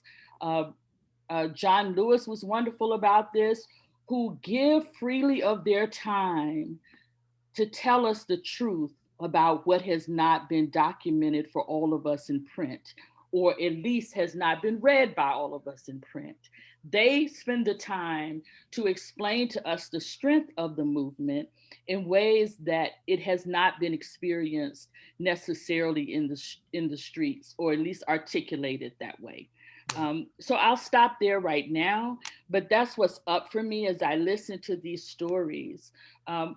you know, as I wrestle as a denominational leader right now with what to say to people and how to guide people in this moment of such distrust, in this moment of political leadership that is antagonizing and pushing for violence. Let's be clear about that. What do you say to young Black people who are tired of having a foot on their neck and just trying to breathe when people are coming at them with violence, right? And there's so many lessons we can learn for this current moment from people like Dr. Lawson and Dr. Lafayette, who faced similar situations. You know, it may feel new to us, but it's not new. And the words that he said today about how we cannot resort to evil to try to stop evil, how love is the only power that's strong enough to overcome evil, is a message that we have to figure out how to get into our bodies and our spirits, because we are in a place where they come in again. Yeah, yeah. My goodness, thank you both for describing this potential torch passing moment where we're creating these spaces where knowledge can be transferred, but also underscoring the power of proximity, right? Like if you're proximate to the people, if you're proximate to the church, if you are immersed, then things can be transferred. But once we start moving away, then it makes it harder to pass this knowledge on. And Dr. Lafayette, I want to come back to you, and then just know that the next question will be about what we're seeing today. But I just want to push in on this question that Reverend Blackmon is raising now about leaders in a moment. And, you know, she was kind of being vulnerable and transparent when she said that, you know, initially these pastors did not know the activists' names. I want to know if that's new, or if that was also what you saw as well in the religious landscape in Nashville in the late 50s and 60s. Was it a few activist pastors like Reverend Kelly Miller Smith Sr.? I got chills when I heard the name Andrew White from Reverend Lawson. My father, Reverend Sinkfield, grew up in Reverend White's church, and so was immersed in stories of Andrew White. Were they the exception, or were they the rule? Were you having to force this activism thing on the Black church landscape there, or was it accepted? What did that look like, Dr. Lafayette? Well, one of my personal problems is that I was interested in civil rights and change like when 7 years old, okay? And I really took every opportunity I could to try to resist this sort of thing. But I had separated civil rights from my church activity. And my grandmother always said that I was going to be a preacher. And she said she saw the mark in my forehead. Well, the only thing I saw was where the chicken pox, you know, in my forehead. But I didn't see any other marks, but she did. And I used to stay in the mirror, you know, looking for this mark. But I have not put those together. What I should say is that Reverend Kelly Miller Smith Sr. was my homiletics professor. So it's not just how to preach, it's what you are preaching. Yeah. It's also part of homiletics. So it was that sort of thing. And Jim Lawson was bringing this thing together, the social movement and our religious faith. Because many people saw that as separate. In fact, when we were at the American Baptist Theological Seminary, and I don't know if some people know this, the seminary was funded by the Southern Baptist Convention and the National Baptist Convention. Okay? So we had a commission on our campus from the Southern Baptist Convention. And they're the ones that one time, the representatives from the Southern Baptist Convention, after our chapel meeting, he stood up in the chapel and said, you need to get off those stools and get on your knees. So they did not support the idea of us sitting in. and demonstrating. But see, Reverend Kelly Miller Smith was head of the Southern Christian Leadership Conference chapter right there. And we had Grimmett, who was also a church history professor, and he was head of the state NAACP. So it's no coincidence that John Lewis and C.T. Vivian, and C.T. Vivian used to also substitute for Reverend Kelly Miller Smith when he was teaching homiletics sometimes. So he and I had a very close relationship. Um, so my point is, it was there at the seminary where these two forces were brought together. Mm-hmm. Okay, and when certainly when you know Reverend James Lawson Jr. came in, he was able to put that into a deeper kind of not just thinking civil rights, but action. So he's the one that brought the action into the whole struggle for change. That we had to do that. I was walking with him one time. We were bringing up the rear. We had a demonstration downtown, and Jim Lawson and I were bringing up the rear because that's where people would attack you at the rear of your march when the march was over, from downtown. And I was walking along with him, and we would rotate, who would bring up the rear. And I happened to have been with him in Lawson. I never will forget this. I don't know if he remembers, but this fella came up, white fella, and spat on Jim Lawson. Mm. And you know what his reaction was? This is one of the most profound lessons I learned. This was in action. He asked the fellow if he had a handkerchief. Wow. And the white fella pulled out a handkerchief and handed to him. Oh my God. And he wiped the spit off him and gave it back to him. And Jim Lawson knows something about motorcycles or something. And they got to talking about, what cylinder he had. Because the white fella had on a black leather jacket. And he got to talking and was so interested in talking about these motorcycle or whatever, hot rod or whatever they were talking about. I didn't know anything about motorcycles. So all I would do was an observation. And we got almost up to the church. And this guy was so busy talking about this thing with Jim Lawson.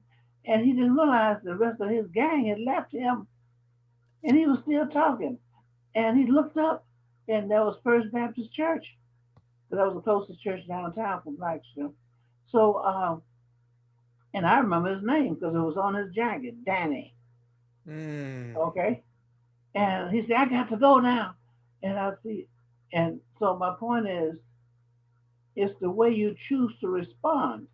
And that was the most important lesson I learned from Jim Lawson. It was practical. Yeah. Okay. Wow. If you stay in control of yourself, and then you engage the other person in a way that person brings the best out of himself. You can't bring the best out of others, but you can help them bring the best out of themselves. I mean, Jim Lawson just brilliant. That's all I can say.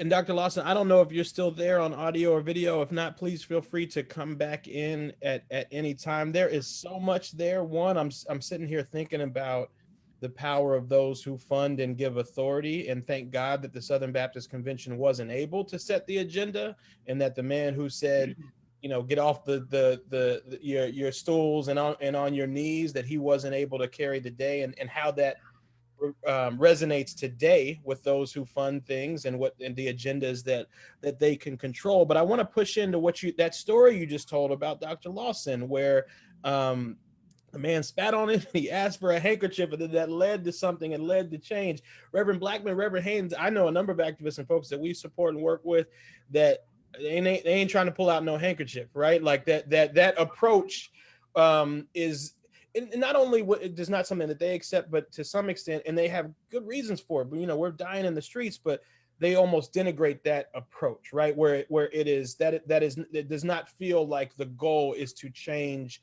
white people's minds and behaviors, but instead to protect and fight for and defend ourselves. how do we reconcile these approaches, and do we reconcile these approaches? And I'd love for Reverend Blackmon and Dr. Haynes to speak to this, but also our legends on the line as well. I think it's a complex situation, Joshua. What one finds in current day, the current day fight, I'll say that, is a connection a community has built, and in many ways that community is gelled around principles like no one to be left behind, that everyone who is in the streets fighting, we're not going to stop until there's liberation or there's freedom for everyone in the streets, which extends beyond just Black people, but certainly includes Palestinians and other people in other countries. And it's not a perfect communal stance, but it is an aspirational one.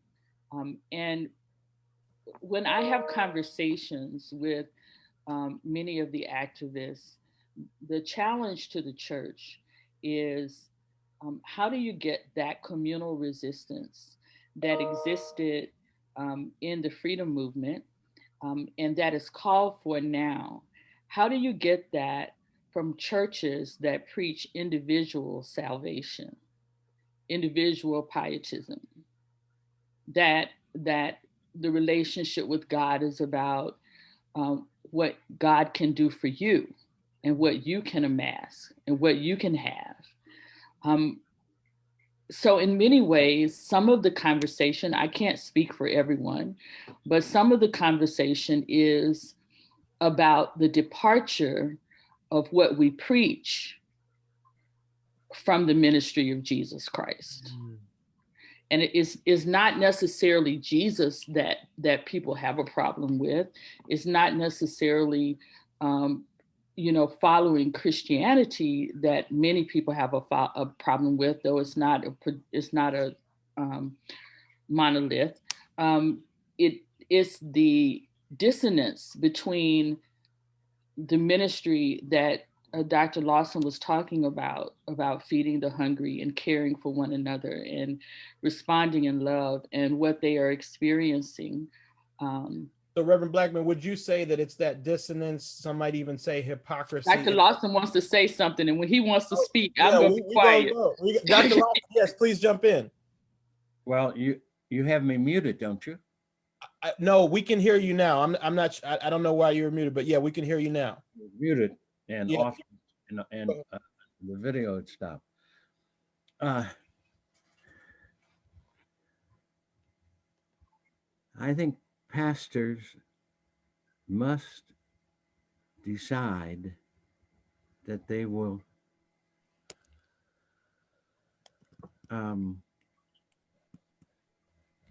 deconstruct traditional dogma and theology. Yes.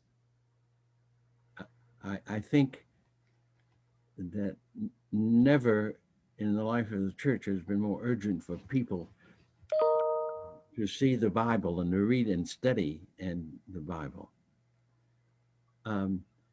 Nowhere in the four Gospels does Jesus say to his close friends, Jesus talks about his death in the future probably more than 15 times in the four Gospels. In each Gospel, he speaks of his death at least twice. But nowhere in the Gospels will you see, I am your personal Lord and Savior, or I am going to die for your soul. I'm going to die for your sins. You can't find it. It's not there. Come on. The four best books we have about Jesus of Nazareth, and you cannot find Jesus saying these major dogmas. In the synoptic Gospels, Jesus talks more about the kingdom of God than he talks about any other subject. And that's straight out of the heart of the Hebrew Bible. That's straight out of the heart of Isaiah. He talks about doing the will of God and developing a people who line up with God's will and allow the vision and the purposes of God that are fully expressed in heaven to become fully expressed on earth through God's people. Yeah. Now, so I happen to think I pledged when I was in high school that as a pastor, I would never tell my people a lie, either on face-to-face or from the pulpit or in a teaching situation. And some of the first questions I got as a young pastor was about virgin birth. Well, the New Testament does not. The New Testament tells a series of perspectives on the birth of Jesus. There are only two gospels that have birth stories. Gospel of John says Jesus was born in the flesh. Gospel of Mark says in the flesh. Paul says in the flesh. I think Peter also says Jesus was born of a human. See? So here you have a New Testament. You have all this. You have many references to Jesus and the birth, and then to Jesus' birth, but there are only two references to some kind of miraculous supernatural birth. Now that's the Bible, which maybe, is one of the reasons why the Protestant Revolution said that the Bible is our primary source. Yeah. You and I can't know all the people we connect with. I never knew all the members of my congregation in Memphis or in Los Angeles. I didn't know all the names of the children, the young people. I couldn't. That would have been a full-time piece of work apart from the work of the church. Yeah. But what I did do was have a sense that every baby, boy or girl born was a child of God and required from me the respect and the dignity that God gave me and used with me. You can't, one of the definitions of the urban scene, suburban scene, and of the world today is anonymity. You can know the task of the Christian and the pastor is to gain enough soul force that you can try to treat every other human being with spirit, dignity, and truth. Yeah. There are many Black pastors involved in Black Lives Matters. I've met them in Nashville, and I've met them in Oakland, and I know them in Los Angeles. It is rather that the prominent role of the pastor now has to be shared with many more people. That's why the communal type of leadership is a better type of leadership than that the pastor is the primary authority. To cultivate more people. And that's one of the principles I worked with in Nashville and in Memphis and elsewhere. Leadership that is shared. So Central Committee students had to learn to speak in mass meetings and small meetings, had to organize, had to be a part of all the major committees in order to make the movement work. A movement has to be intergenerational. That's how things get passed on. Yeah. And so, but know this, that Black Lives Matter, as the studies are coming out right now in the last month almost, any number of studies, 2,400 locations where demonstrations have taken place, 7,750 demonstrations so far in all the states, in DC. The violence is the violence of the culture. There are reports coming out of the Los Angeles Times, the Washington Post, that the violence is less than 5% of the 15 to 25 million people that who have been in these demonstrations so far in a 3-month period. In addition to that, we are a culture of violence. Mm. And the Black community needs to wake up on this matter, because the United States has 6,000 troops in 43 countries in Africa under our Afri command. That means that our policies, without the United States being transformed, our policies are going to make Africa the next Libya, Syria, Middle East, Central Asia, Iraq. Wow. That's what's coming, friends. Yeah. I think we if we don't get our nation changed, yeah. We're going to be crying and screaming. 6,000 troops we have now in 43 countries in Africa. Ostensibly, we're not now fighting communism. We're now fighting terrorism, where the policies of racism and the policies of war, the policies of policing have been by far the most terroristic stream of life that the world has ever known. Yeah. And Dr. Lawson, this moment right now is in fact the passing of knowledge and sharing. Dr. Haynes, I want you to react, if you don't mind, to what Dr. Lawson's sharing with us and where Reverend Blackmon started. Powerful point. And I saw you shaking your head when Dr. Lawson said it, that this was not supposed to be a personal faith, right? It's not supposed to be a personal salvation, but somehow that's all we've heard in the late 70s, 80s, and 90s. And then, so when I almost put it on the activists. Well, the activists, they're not going to take a handkerchief and wipe it off. But what Dr. Lawson and Reverend Blackmon seem to be saying, no, it's on our faith to share that part of our faith with this next generation, with the activists. Can you speak to that, Dr. Haynes? Oh my God. First of all, and Dr. Blackmon was about to drive at this, and so the perfect segue with what Dr. Lawson said just confirmed it, and that is the activists, they don't really have a trouble with Jesus. They have trouble with the church's representation of Jesus. No, misrepresentation of Jesus. And so what we have had, unfortunately, is this acceptance of a white Jesus.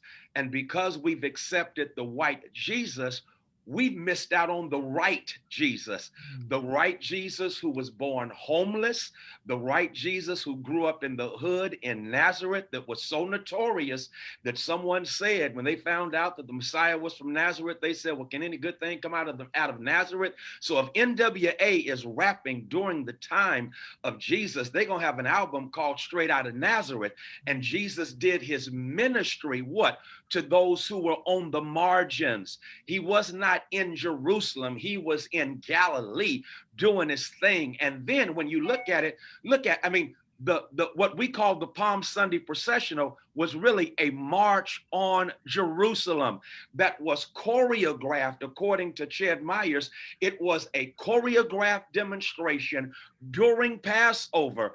And Marcus Borg and Dominic Crossan, in their wonderful work on the last week of Jesus, they talk about the fact that because it's Passover and they're commemorating what? Liberation from Egypt back in the day, Rome, who occupies and oppresses and is in control as the empire, they send Pilate. And so you have two processionals going on Passover week.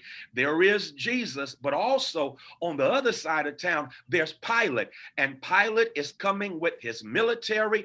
The military has has barracks that are set up juxtaposed to the temple. Why? Because they want to control what is going on. And so in too many instances, We have a theology that is sanctioned by the empire. The empire doesn't mind individual piety. The empire can't handle individual piety that eventuates in social responsibility. The empire wants us to say we've got the anointing, but the empire doesn't want to hear that anointing that comes from Luke chapter 4, when Jesus says, the Holy Spirit is upon me because he's anointed me to preach good news to the poor. And that Greek word for poor has to do with those who've been made poor by systems and structures. Anointed to set the captives free, heal those who are broken, set at liberty those who are bruised, and proclaim the year of economic justice.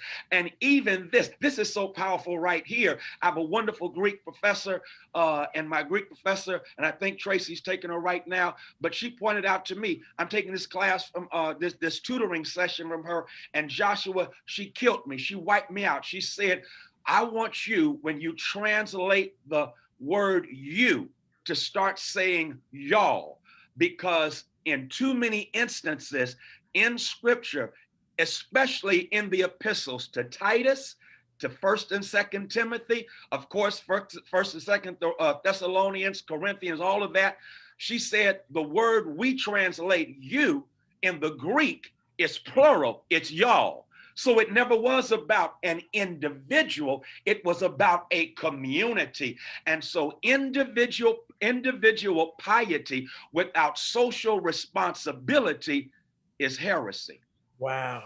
Wow. Praise God. And it's, you know, that if we go through all of scripture with that mindset, it changes everything. I mean, Everything, literally Doc. changes everything. Y'all, we only have a few minutes left, and I don't know who's on the admin, but I want to make sure Dr. Lawson is unmuted. I'd love for us to now shift to the current day, this unique moment that we are in, with this unique person in the White House and this unique thing that's about to happen next Tuesday. How are things either similar or different than they were in 1960? What opportunities do you all see for structural change presented? In fact, because of the blood of George Floyd that is on the ground, what can rise now that could not have risen in the last few years, few decades, and so forth? Is this very different? Is this something that we need to strike on and seize on in the way that Dr. Lawson and Dr. Lafayette did in 1960? Just speak to the moment that we're in and what opportunities you see and how it may be the same or different. Anyone can jump in here, please.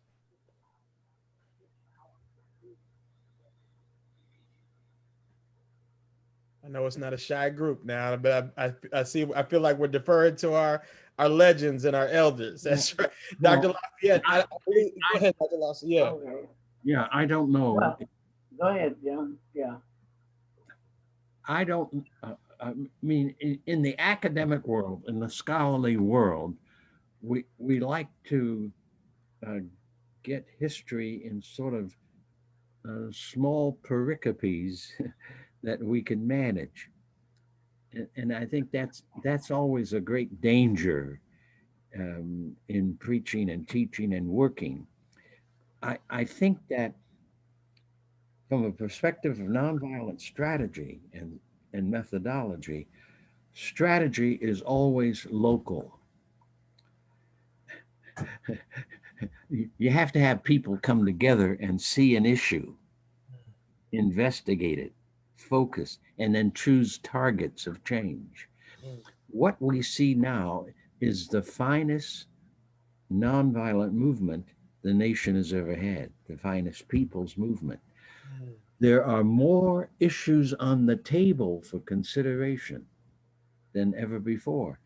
Issues that were on the table in the minds of a whole lot of us in the 60s, but could only come to the foreground now. For an example, our nation has never examined the issue of how you establish a lawful society and what the role of police is. As long ago as 1953, in my first visit to London, police officers in London did not carry guns or a nightstick or a mace can. I had in 60, I had such a visit with a Swedish lieutenant doing the World Council of Churches in Uppsala, Sweden. They did not carry guns. Law enforcement was more, because the law enforcement was more like a social science service. Guns only came out when there was a situation of grave danger. That meant you were being shot at. You had someone who with a weapon out pointed at you. And then they went and got their guns, or a special unit went and got the guns. Well, Black Lives Matter demonstrations now has on the table everywhere the question of do law enforcement officers, do policemen in the city of Los Angeles whose 85% of the 911 calls have nothing to do with a gun. 85%. The training of the police officer is more rooted in the use of the gun, and you could lose your life out here, than it is in the 85% of the civilian calls that come to the attention. Well, Black Lives Matter has put this on the agenda. The nation has never had this on the agenda. It's an accurate agenda. Yes, the training and preparation, the mindset, the faith of police officers is a critical issue for our democracy to handle and work on. And New York State has now passed legislation which the governor has signed that calls for every community in New York to examine the issue of law enforcement policing and to send a report within 12 months back to the state. And the state has the power of cutting off funds. So man, that's phenomenal. Who ever heard of that? That goes far beyond what my own imagination hoped for. Far beyond. And that's a consequence of Black Lives Matter. Yeah, yeah. Dr. Lafayette, what do you think about this moment that we're in compared to the moments that you've been active in years past? And I want y'all to note, James Lawson just said we are in the midst of potentially, I don't think you said potentially, the greatest nonviolent movement that we've seen. That's a remarkable thing. Dr. Lafayette, how do you react to that? Yes, I've been very excited about what I've seen among young people, and particularly all over the country and all over the world. So what I'm looking for now is this. I'm looking for four things. One, I want to see the leadership of all these different nonviolent movements and protests form a coalition. We need a coalition, okay? Mm-hmm. So that before you can unify, that's what Jim Lawson taught us to do. Like the college students, we had students from every one of the colleges there in Nashville, most of them, including Meharry. I mean, these are people who are medical students. And we didn't allow them to sit in and go to jail because we don't want no doctors who are missing classes. You know what I'm talking about? But they played a role, all right? So coalition building and looking at the different skills and talents that people have, and then looking at the kind of thing that Jim Lawson was talking about in terms of strategy, all right? One of the things that we have to identify is where is the source of power to make the change. There are things that we want changed, but we have to identify the source of the power. Martin Luther King, in very simple terms, said, what is power? Power is the ability to either supply or withdraw needed resources. So we got to look at where is the power. Because you can't just protest and complain about a condition. You've got to be able to put it into effect, like Jim Lawson taught us, okay? One of the things that brought about the quick change in sit-ins in Nashville was the economic boycott or withdrawal. We refused to shop downtown during the Easter vacation, okay? And so what happened is those people realized that we were using our financial resources, okay, to demonstrate the fact that we had power to bring about change. And that was one of the key things that made the difference. So identify the source of power. The next thing is make sure you have training. The leadership needs training because we got to make sure we don't have conflict among each other.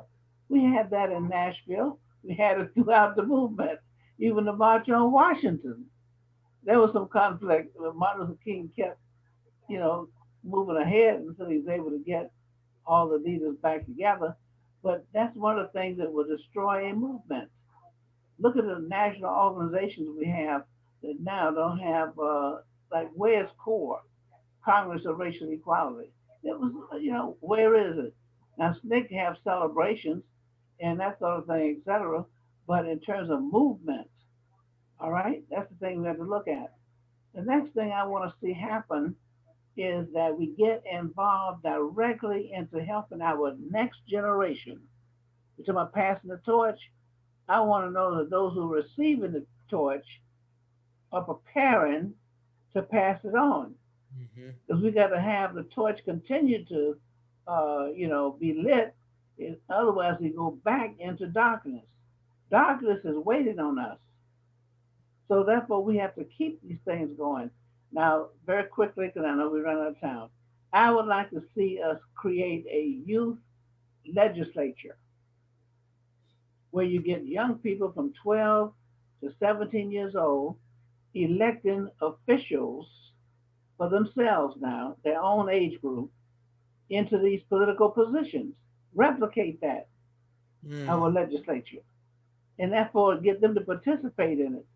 Get them to vote on the even though they can't register to vote right now, get them to register to vote for those people representing them.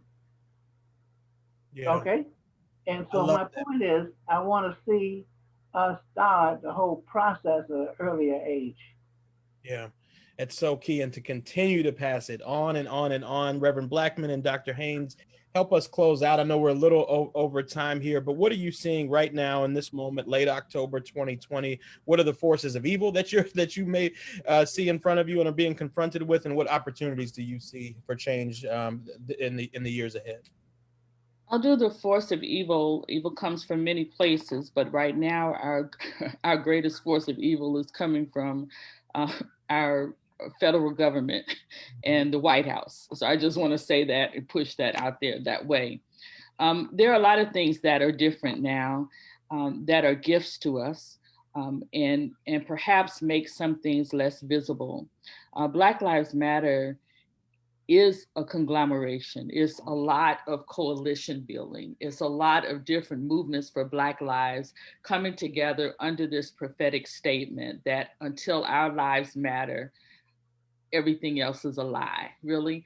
And so the reason that it's been able to grow to the numbers that Dr. Lawson gives is because it is leader full and not just relying on one leader in one place. It was started that way so that you could have regional sections of Black Lives Matter that could address the local needs of communities and get people engaged that way, and then funnel up.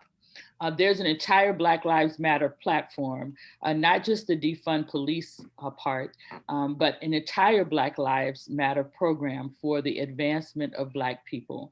And not just Black people nationally, but also, as I said, Palestinians, people in Africa, saying that we are all connected in a communal way, which is why I brought up that communal part about the church, because the communal conversations are happening in the streets. They are happening in the public square. And the tension is that in the institution of church, too often, the theology that is being preached is not one of community, but one of personal gain and assets. So those things are happening. In addition, and I'll speak to what's happening in St. Louis because I think it's a reflection, the mobilization of the movement for Black Lives, of Black Lives Matter, and others who have joined on as partner organizations has, for the first time in our history, closed the workhouse and stopped incarcerating, caging young Black youth because essentially they were too poor to pay the bail to get out. We also saw in our last elections in August, because of the movement of protesters who were in the street, who then left the streets and started delving into politics. We elected in St. Louis, and St. Louis is a red state, 4 Black women in key leadership positions in St. Louis. In addition to that, the congressional representative for St. Louis, who was a family legacy and had been in office for 20 years, was brought out of office by someone who was in the streets as a protester, Cori Bush, whose politics and learnings of this piece of work, she's also a pastor, I want to say that, came out of what we had to do in Ferguson. So I celebrate those actions of Black Lives Matter, the movement of Black Lives Matter, and the way that it is happening, perhaps in ways that are not as visible because we have this thing called the internet and we have this thing called Twitter and email and all these ways that the younger generations are connecting in a different way, but they are mobilizing. And there is a platform, and they're studying strategy, and they're studying history. And all I'm wishing is that in many ways the church would connect with them. I appreciate what Dr. Lawson said about how you can't know every young person in the streets. And I did say that we didn't know them because that's my language. But I want to be clear that they didn't know us. And that's a difference between that generation and this generation, right? So you may not be able to call everybody's name, but we should be in the communities in ways that our young people know who we are, even if we can't call their names. And the death of Michael Brown Jr. brought that front and center, that many were in the streets in some ways, but not pronounced enough for the majority of people that were there. And so we're working on those things. Again, I count it a great honor that we have people like Dr. Lafayette, like Dr. Lawson, like Mrs. Miriam Wright Edelman, like Ruby Sales, Diane Nash, people who continue to feed into not just the generation after me, but even our generation and the generations to come. And if we can connect these ties even stronger, we're going to be all right. We're going to be all right. We're going to make it through this. We're going to make it through this administration, and we're going to see even greater change. I believe we're watching the death rattle of white supremacy. It's a large death rattle. It's a long death rattle, but it will die. Amen. Amen. We believe and receive that. Dr. Haynes, what do you see in front of you right now as the biggest challenge, the biggest evil, and also your hope for 2021 and beyond? Well, I think my dear sister, Dr. Blackmon, has named the evil. I'll extrapolate it just a bit by saying that it's, of course, the federal government, the White House, and Trumpism, because he was elected by, what Van Jones calls this white lash, which was a response. And that's the history of this country. Whenever they have perceived Black progress, there has been a white lash. So in the aftermath of 53 to 73. Thank you, Dr. Lawson. That's the new language now. We are naming our own reality. But in the aftermath of 53 to 73, you have Richard Nixon and what one author called Nixon's piano. And of course, the Southern strategy. All of that had everything to do with a white lash to perceived Black progress. What they felt was what? Too much Black progress. And so Trumpism is a reaction. It's a white lash to the election of Barack Obama, where you had this amazing Black family with this brilliant, sophisticated Black Christian man giving leadership to a country with integrity and charisma and intelligence. I mean, and so what does the white lash do? They run and get the opposite. Since y'all gonna have somebody Black and intelligent, we're gonna get a white foe. So here we have in this country a white lash to perceived Black progress, and I name that as Trumpism. And Trumpism is manifest in just so many ugly ways. It's not just how the Republican Party is so hypocritical and how we now have not only a stolen Supreme Court person, a justice, but we also have a hypocritical Supreme Court justice when they've done what they said they would not allow to be done in 2016 by not allowing Barack Obama's appointee to get a hearing. And so you're talking about a hypocrisy right now that is again a reflection of Trumpism. And I'm gonna get you right now, because that hypocrisy, of course, is theologized by right-wing conservative theology. It's theologized by Robert Jeffries. It's theologized by Paula White. It's theologized by Graham, Franklin Graham, and Jerry Falwell Jr. That hypocritical theology, that white theology, is basically sanctioning, upholding the ugliness that we see right now that is Trumpism. Now here's another danger, because I got to come to us right now.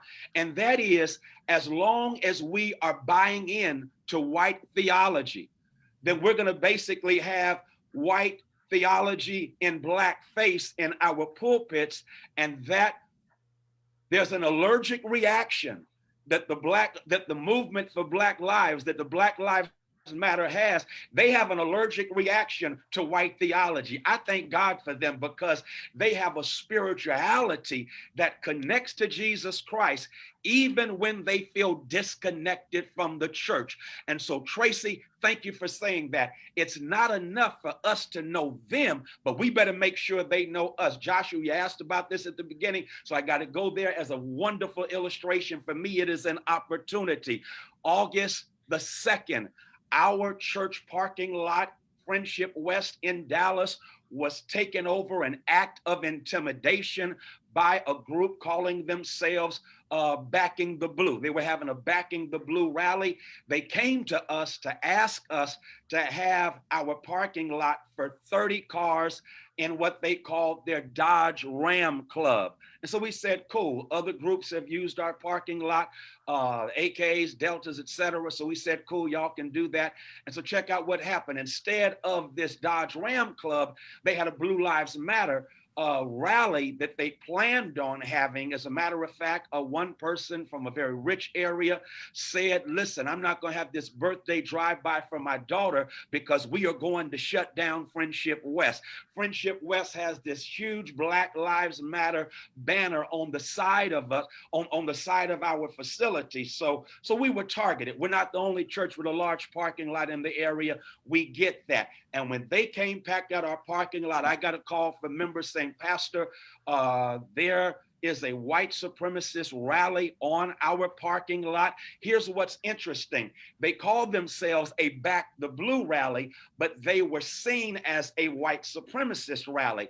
And so when we engaged in conversation, I said, y'all got to deal with the reality that you are perceived as white supremacists, but you call yourself Backing the Blue, because evidently Backing the Blue and white supremacy look so much alike that we can't tell the one from the other. So check out what happened, Joshua. As soon as word got out in the streets, because our church is in the hood, as soon as word got out, I get to the church parking lot, and the next thing I know, the streets are right there with me. And the streets, because by now the other folk are gone, and the streets stop me, and the brothers say, Pastor, listen, I'm gonna let you know right now, I don't go to church, but I love you, and you're my pastor, and Friendship West is my church. Now, of course, I'm trying to understand, how am I your pastor? How is Friendship West your church and you don't go to church? And yet I get it, because there's a spirituality that's deeper than a building. And he said, Pastor, so check this out. We're going to supply protection for the church. We're going to be security for you.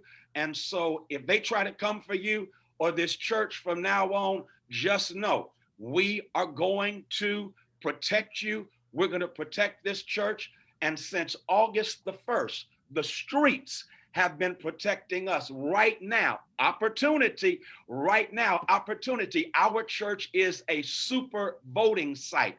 Roland Martin did a powerful piece when he came to vote at the church, and the lines were all this long. But here's the deal. All these militias who are issuing their threats right now, if they even think about coming to Friendship West, and we've asked them to go to other voting sites on our side of town, our voting sites are being patrolled by the brothers in the streets. The brothers in the streets are basically saying, listen, I may not go to church, but I'm gonna do the work of the church. And I think that's the powerful thing we have an opportunity to do, because Dr. Bernard Lafayette, thank you for that.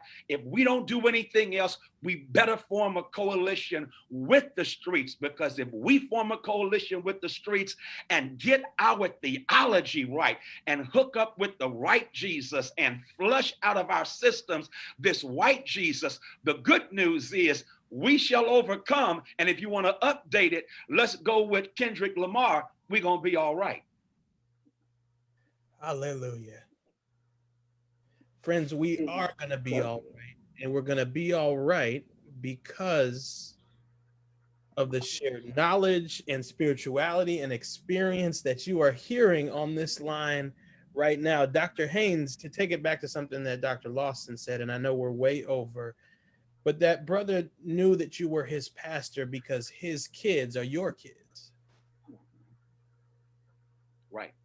Because you conveyed a sense in that neighborhood, in that community. It's the sense that Reverend Blackmon conveys to the activists that she worked with. It's the sense that that Dr. Lafayette, the feeling that he felt when Dr. Lawson reached out and engaged him, and it's the message that Dr. Lawson has conveyed, that we're tied together. We're a part of the same shared humanity. It's the sense that Jesus Christ conveyed in his ministry, that it's not a ministry, it's not a personal, individual type of salvation, but it's a salvation about the entire kingdom of God. Joshua, you close us out, Dr. Lawson. You close us out. Before Dr. Lawson closes us out, I do want to say also, though, that with that white theology, disengaging it from the Black church also has to come the disengagement of patriarchy. All of these movements that we've been talking about today are largely led by Black women. And that's been a hard place in the Black church. And so I just want to say that as well. Yeah. Well, may I say, friends, that it's extremely complicated. Trumpism is one of the epochs of our USA culture, which has more often been shaped by racism, sexism, violence, and plantation capitalism. The poisons, the personal spiritual poisons of these four historical streams: plantation capitalism, violence, militarism is a part of violence, sexism, male chauvinism, racism, the spiritual poisons, and the structural injustices of these four streams of USA life is what produced Trumpism. So I think in the Black community, we need to really concentrate on the language. We probably should not call the Republican Party a conservative party. We should probably call them a racist party, a sexist party, a male chauvinistic party, a plantation capitalist party and an extremely violent party. They get away with the nice term conservative, but the melding of the neoconservative movement in the 60s and 70s, according to William Buckley, was a support for white civilization over the NAACP and Dr. King. He actually has written that and said that. Of course, he's deceased now, but he was a Roman Catholic boy out of Yale and considered himself all of his life a part of Christianity. So what we call conservatism is an amalgamation of segregationist doctrine, Jim Crow law, black codes, of violence and sexism, chauvinism, the subjugation of women, is a part of the militarization of our nation, the militarization of police. All of that is a part of the work of violence. And then our economy is primarily still a plantation capitalist economy. It is not free market, not free enterprise. Those may be very fine concepts, but the wealthy, the plantation owner, the ranch owner, the big land grabbers, the people who held the largest number of slaves, made the southeastern part of the country the wealthiest part of the country in the 19th century. But you see, it's now in large measure the poorest part of the country in terms of poverty. Yeah, it's so key, Doc. And well, what I'm trying to say is you cannot be anti-racist if you are not dismantling sexism in all of these systems. Yes, it's so key. You cannot be a anti-sexist person if you're still clinging to the validity of the power that is violence. Right. Yeah. Right. Yeah. So powerful. And you cannot want economic justice if you're still supporting an economy which worships wealth. And we have to talk about how each of these four things are connected. Friends, we have just witnessed a master class. We've witnessed a master class, and I'm going to ask Kelly III, who's about to come on now, Kelly Miller Smith Jr., Sharonda and Valerie and Dr. Harris and everyone. But by the way, thank you for creating this moment. Our team would love to volunteer to take this video and actually literally create some content based on what we just heard, because this needs to be shared around the country. Dr. Lawson, thank you. Dr. Lafayette, Reverend Blackmon, Dr. Haynes, you have just knit together streams of over 400 years of history and then pointed us to the future. So let's thank all of our panelists. We appreciate you and just excited for the rest of the day. God bless you, Reverend Blackmon, Dr. Haynes, Dr. Lafayette, and certainly Dr. Lawson. It is an honor to be in your presence. Kelly III, over to you, my friend. Yeah. Oh, man. I mean, goodness, how powerful we've started this morning. I mean, the energy is through the roof. I mean, the chat, the conversation is just phenomenal. And I can't believe, my iPad is about running out of ink just trying to capture what's happening here. And to summarize, I mean, man, we started off with Reverend Raphael Warnock really just kind of setting the stage for why this is so important in terms of where Kelly Miller Smith Sr. started as a trombone for justice and as, pushing forward that religion of resistance. Love just how powerful that was.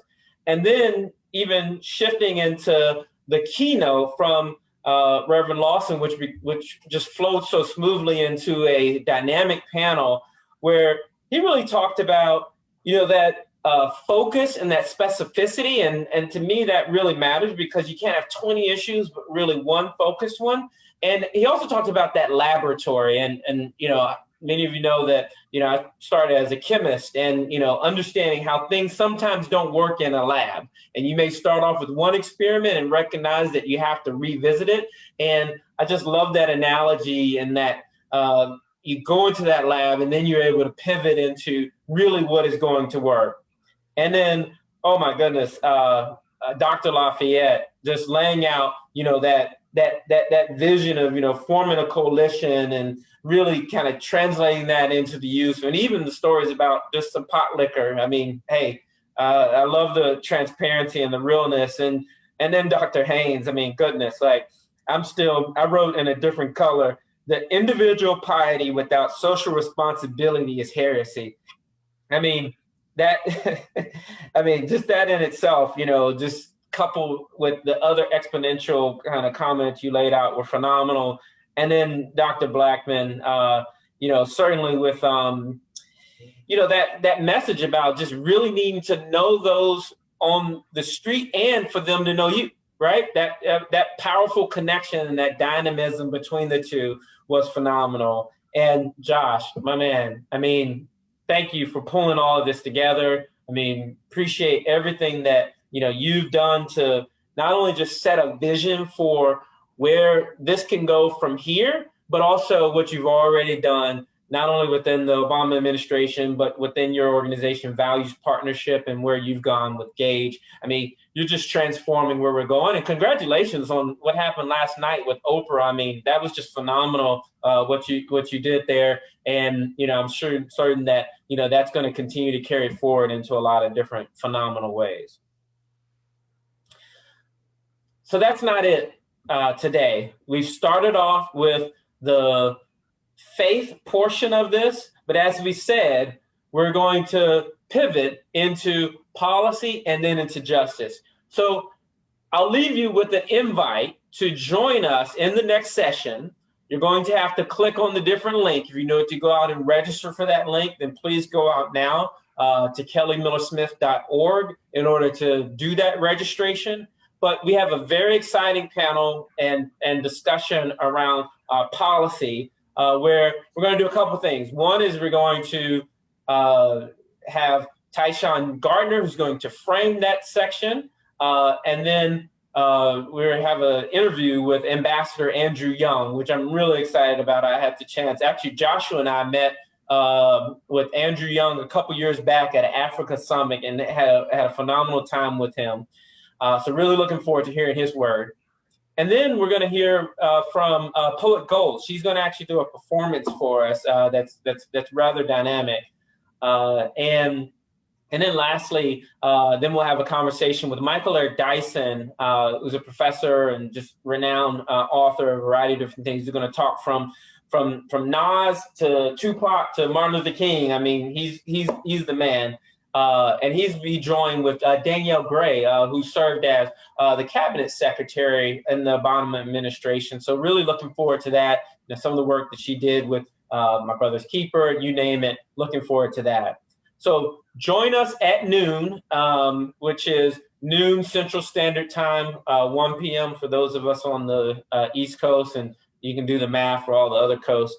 But looking forward to having everyone join with us, and we'll close this session out with that now. Thank you.